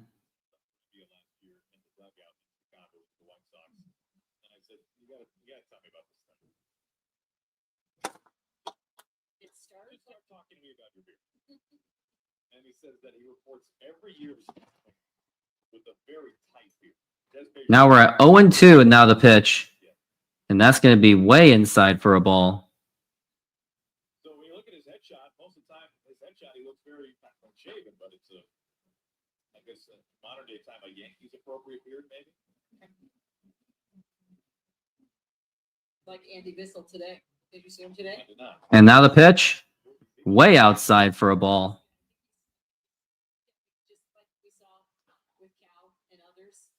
Christopher Crone, same thing. Taking baby steps, but yeah, Bissell's tight. Now we're at 2-2. I don't want to say he was yesterday. And now the pitch. Somewhere in between. And that's going to be 3-2. Yeah,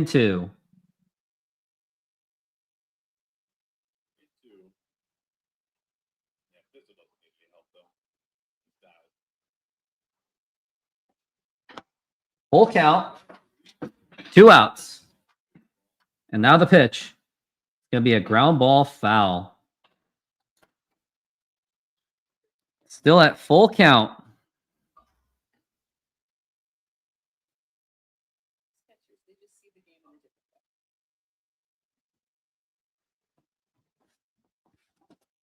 way. All right, goodbye. Flick of the switch. I'll be back tomorrow for the Mariners and the Seahawks. Now we're at 3-2, and the pitch.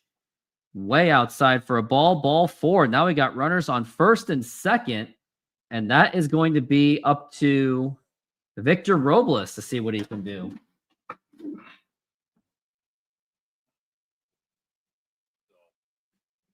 Next upcoming games, we got St. Louis, then we got Anaheim at home, and then one last road trip going to Kansas City and Houston. So still going to be a challenge for the Mariners. And that Rockies game, they better sweep them. But Dodgers, pretty weird way to end the season. And on the 21st, Houston's going to be an ESPN game. We hope that's going to be quite a bit. That one game there on Sunday. That would be great. And now we got Victor Robles up to the plate.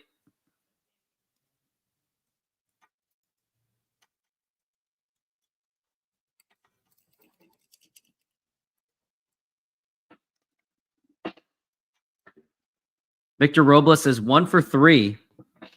And now the pitch. Now here's a liner, and that's going to be caught by the third baseman. And that is going to retire the side. But however, Josh Naylor came up with a 3-run bomb. And now the Mariners lead at 9-2. Senor, tell me how you make a thin crust Sahara pizza.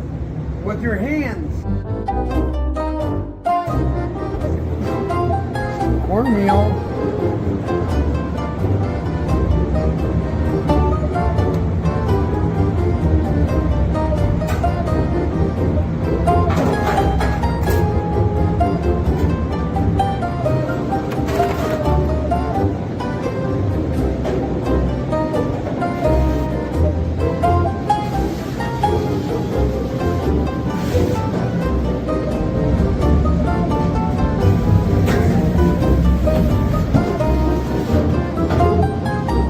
Hello, baseball fans. I'm excited to announce that we are still offering 50% off pizza and 25% off bowling Monday and Tuesdays. Head on over to Snoqualmie Sahara Pizza. This deal will go through May. And that's how you make a Sahara pizza. Beautiful.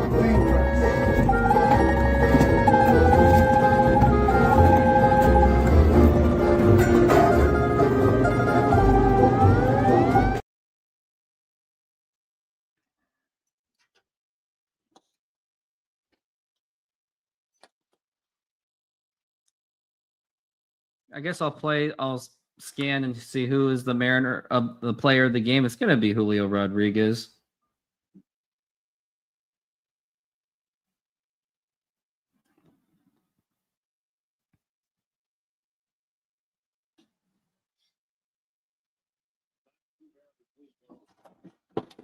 We are back from the break.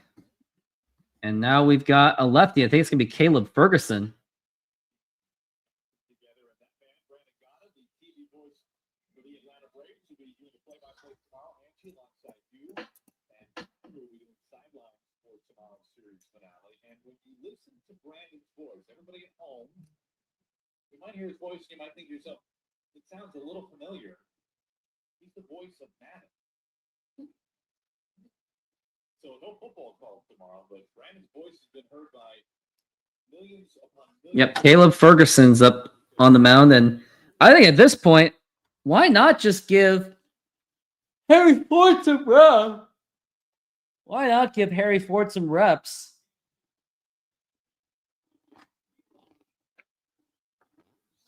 Tomorrow's a no blackout game.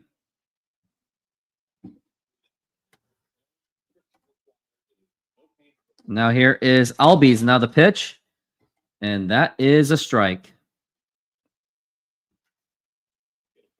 You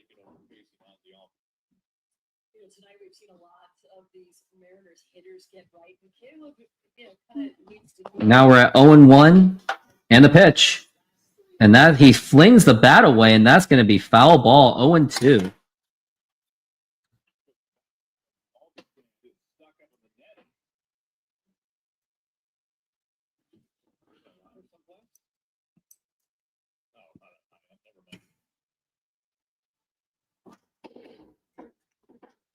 Now we're at 0-2.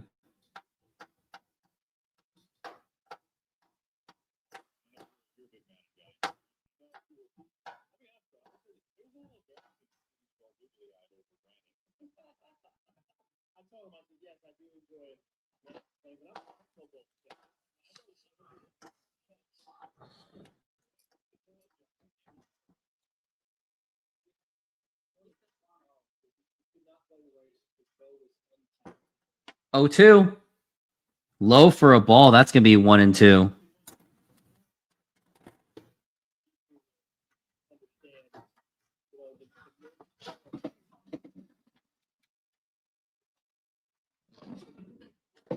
Now we're at 1-2 for Albies. And now the pitch. And now here's going to be a fly ball to right field. Who's got it? And Victor Robles calls in, makes the catch, and he flipped the ball to Julio to throw it. And now that's going to be 1 out. And it's going to be Baldwin up to the plate.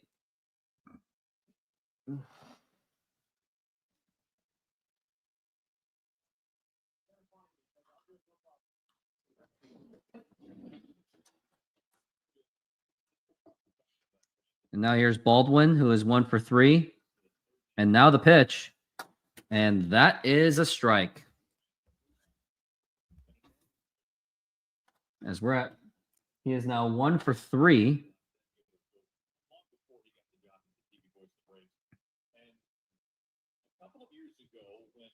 And now the pitch. And that's going to be a foul ball.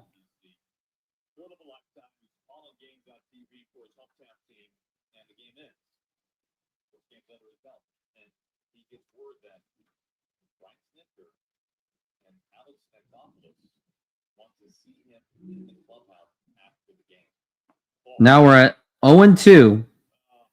And now the pitch. It's going to be up high for a ball.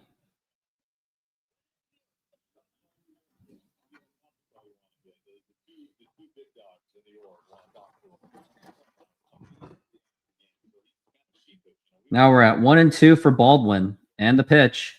Swing and a miss, and that's going to be strike 3. And now we've got 2 outs in this inning. And the good news about today as well is Andres Munoz doesn't have to pitch today as long as the Mariners are holding that lead.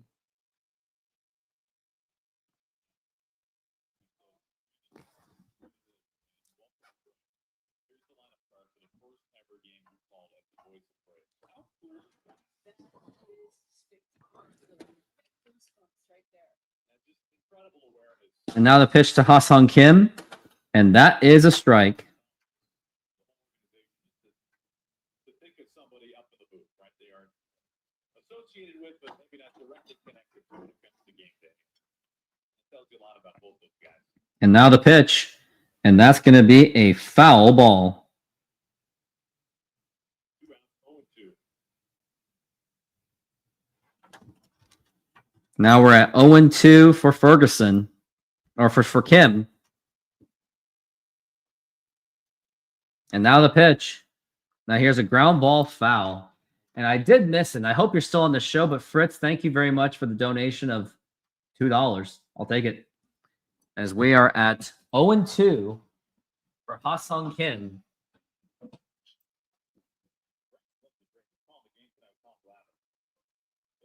Young Braves fan, Brandon Goddard, if you Now we're at 0-2. 30 years later, he's sitting next to the Hall of Fame in the booth. And now the pitch. Now here's a ground ball, and that's going to get right through for a base hit. And Ha-Sung Kim gets on first base with a 2-out single. Be challenging.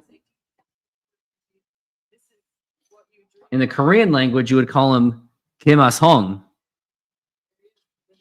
The great Tom Glavine is on the booth.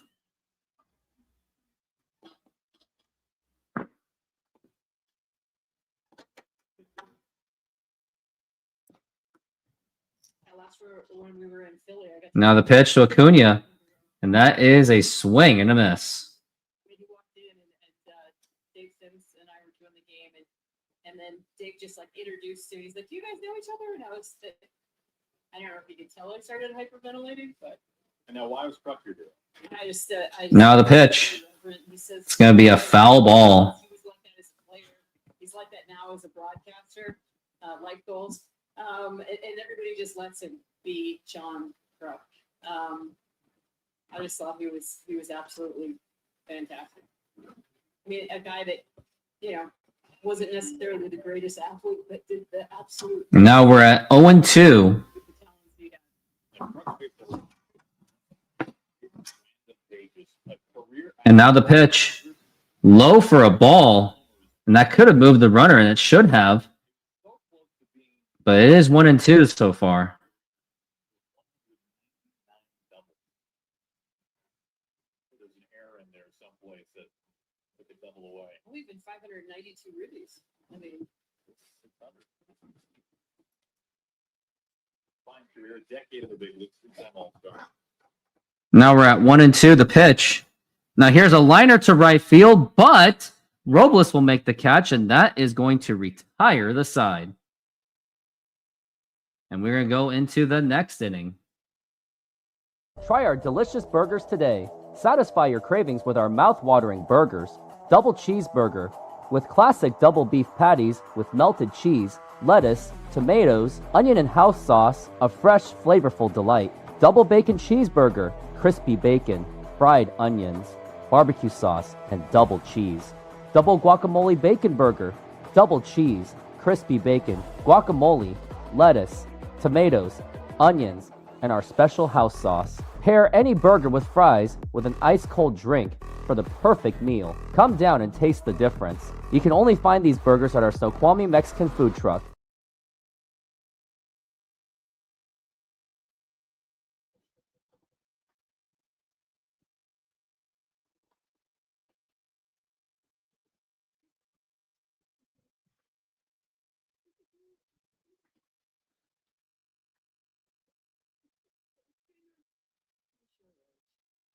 Game is pretty much headed towards its end. But the question I do have is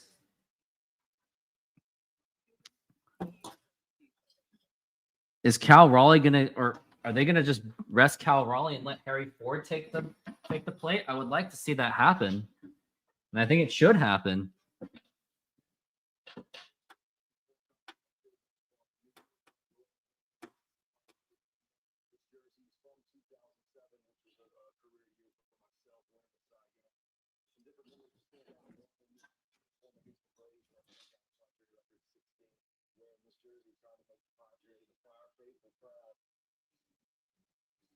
Now the And we are back from the break.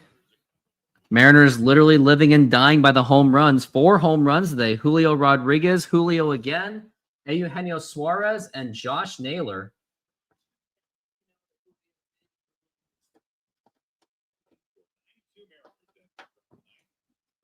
Now here's the pitch to Rivas, and that is going to be in there for a strike.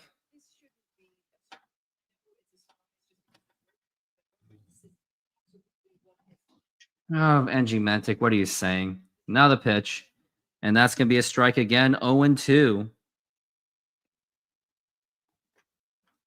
Runs in this series, 1 yesterday and then 9 today. And now the pitch, way outside for a ball.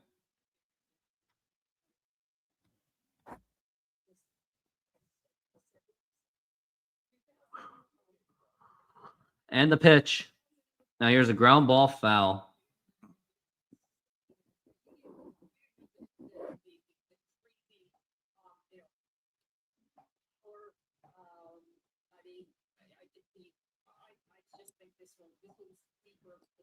And now the pitch, way outside for a ball.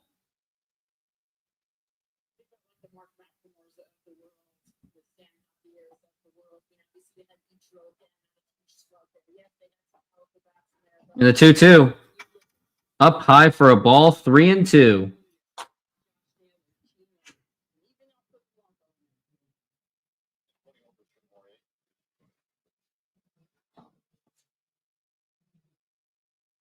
Now we're at 3-2.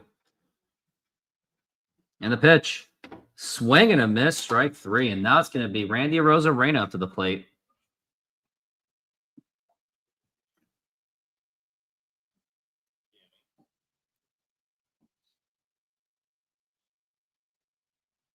Wonder what Mike Cameron is up to, right? What is he doing?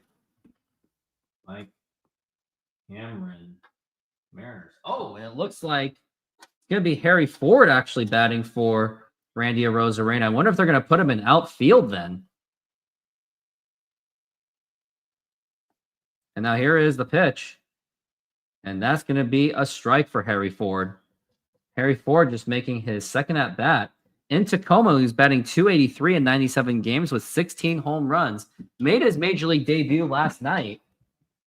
And now the pitch, swing and a miss, a big swing and a miss, and that's going to be strike 2. Kid still has ways to go. As we're at 0-2 for young Harry Ford. Fritz is saying something. Right, what is Angie talking about? Yeah, it's stupid. As we're at 0-2 for Harry Ford, known to be the speedy Harry Ford. And now the 0-2 pitch. Now here's a ground ball, and that gets right to the third baseman. Throw to first, and that is in time.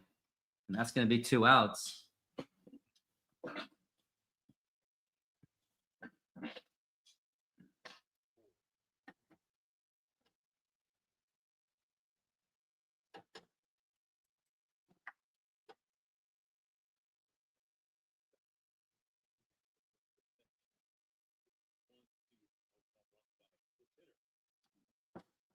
Now here's Cal Raleigh, and now the pitch.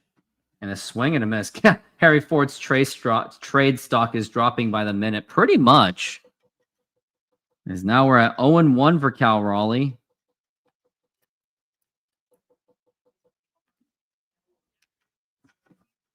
And now here's the pitch. Way up and in, and that is a ball, 1-1. And I haven't even gotten to count how many shows I've done so far. I am now at show number 59. And now the pitch. And now here's a fly ball belted to deep right field. And that is gone. That's a home run for Cal Raleigh. Finally breaks the slump for today. And that is his 52nd home run of the season. And he is just 2 home runs away from tying Mickey Mantle for the most home runs by a switch hitter in baseball history. And the Mariners continue to add the lead to make it 10-2. That was just absolute bomb hit by the big dumper, Cal Raleigh. Cal Raleigh at 52 home runs. Just 2 home runs away from Mickey Mantle and 4 home runs away from Ken Griffey Jr. The pitch, and that is a foul ball.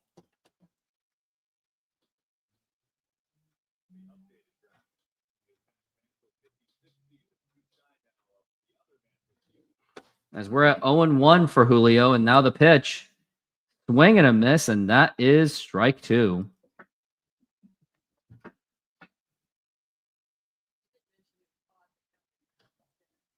As we're at 0-2. Inning's about to end. If he strikes out, it would end, of course. And now the 0-2 for Julio, and now the pitch. Swing and a miss, strike 3, and that is going to retire the side. Last try for the Mariners, or for the Atlanta Braves, and Cal Raleigh hits his 52nd home run of the season, and he's having an absolute historic season. Yeah, that was a bad swing by Julio. Taco lovers, this one's for you. Come enjoy tacos autenticos at Snoqualmie Mexican food truck, packed with flavor, made with love, and always fresh. Try our carne asada, al pastor con piña, and more. Topped with cebolla, cilantro, y a squeeze of lime. Pair it with a cold drink and relax at our outdoor seating. Perfecto para disfrutar. Find us at the Snoqualmie Mexican food truck, open daily. Ven con hambre, sal fiez.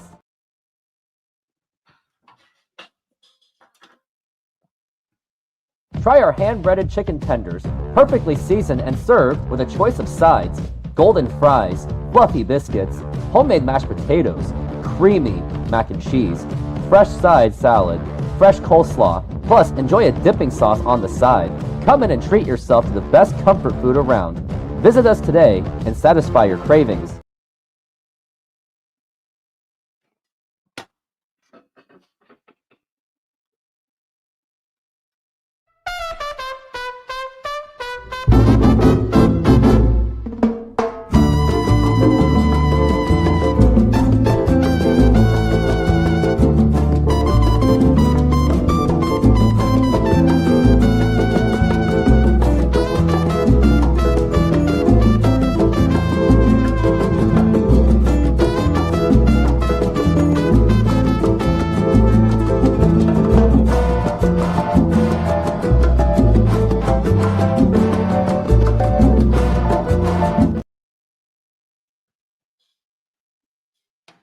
Cal Raleigh also still leads Major League Baseball with 52 home runs. He's ahead of Kyle Schwarber, Shohei Ohtani, and Aaron Judge. Suarez even 43 home runs. But Cal Raleigh is still behind the plate, and I really think they should just give it to just let him sit. And now here is Jackson. I wonder if this is his debut. This is Luke Jackson. He's actually, I wonder if this is his season debut for the Mariners. Now the pitch, and that is a swing and a miss at the dirt. Trying to see if this is Luke Jackson's first game as a Mariner. This looks like they had just added him, coming from the Texas Rangers. He was actually for Detroit. Looks like he just joined. He's had 2 strikeouts so far in just 1 inning of work. And I wonder where Harry Ford is right now. They just took out Harry Ford and they're putting in Luke Raley at left field. Now the pitch to Harris. Now here's a fly ball popped up into center field, and who's got it? Luke Raley or Julio's got it. He makes the catch, and that is going to be 1 away.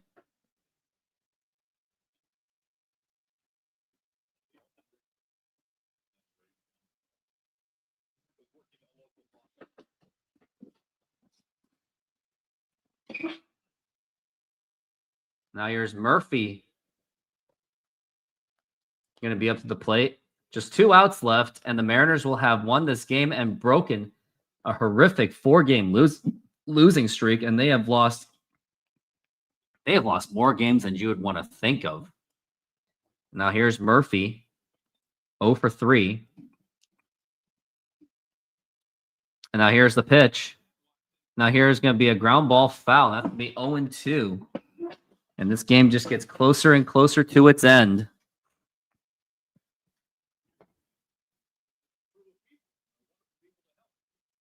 We're at 0-2.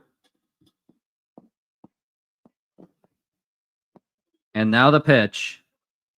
Way up high for a ball. That's going to be 1-2.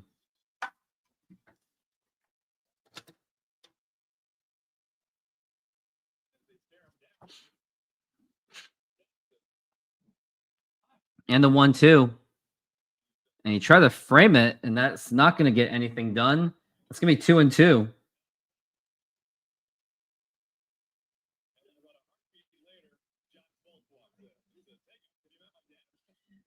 And the pitch. Swing and a miss, strike 3, and that's going to be 2 outs. Luke Jackson's having a pretty good outing so far. Wonder when he joined the team, too.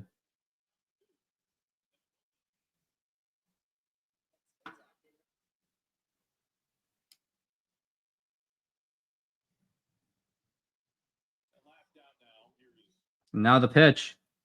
And that's going to be a foul ball as Atlanta is down to their final out.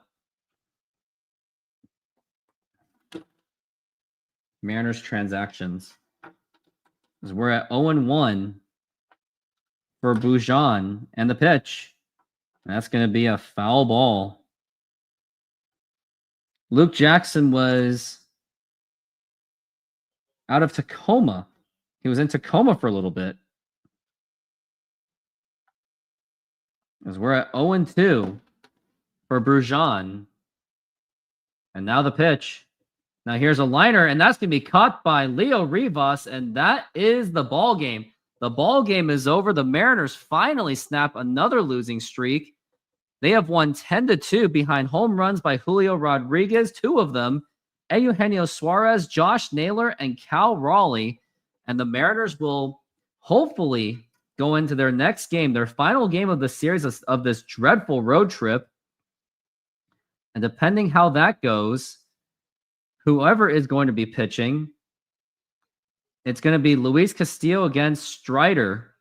So we'll see how that goes, but I don't feel good about it. Chris Welton, hey, you know I'm on the M stream, but as a Sonics fan outside of Seattle, I rely on channels like you to stay on the loop of Sonics updates. I appreciate that, Chris.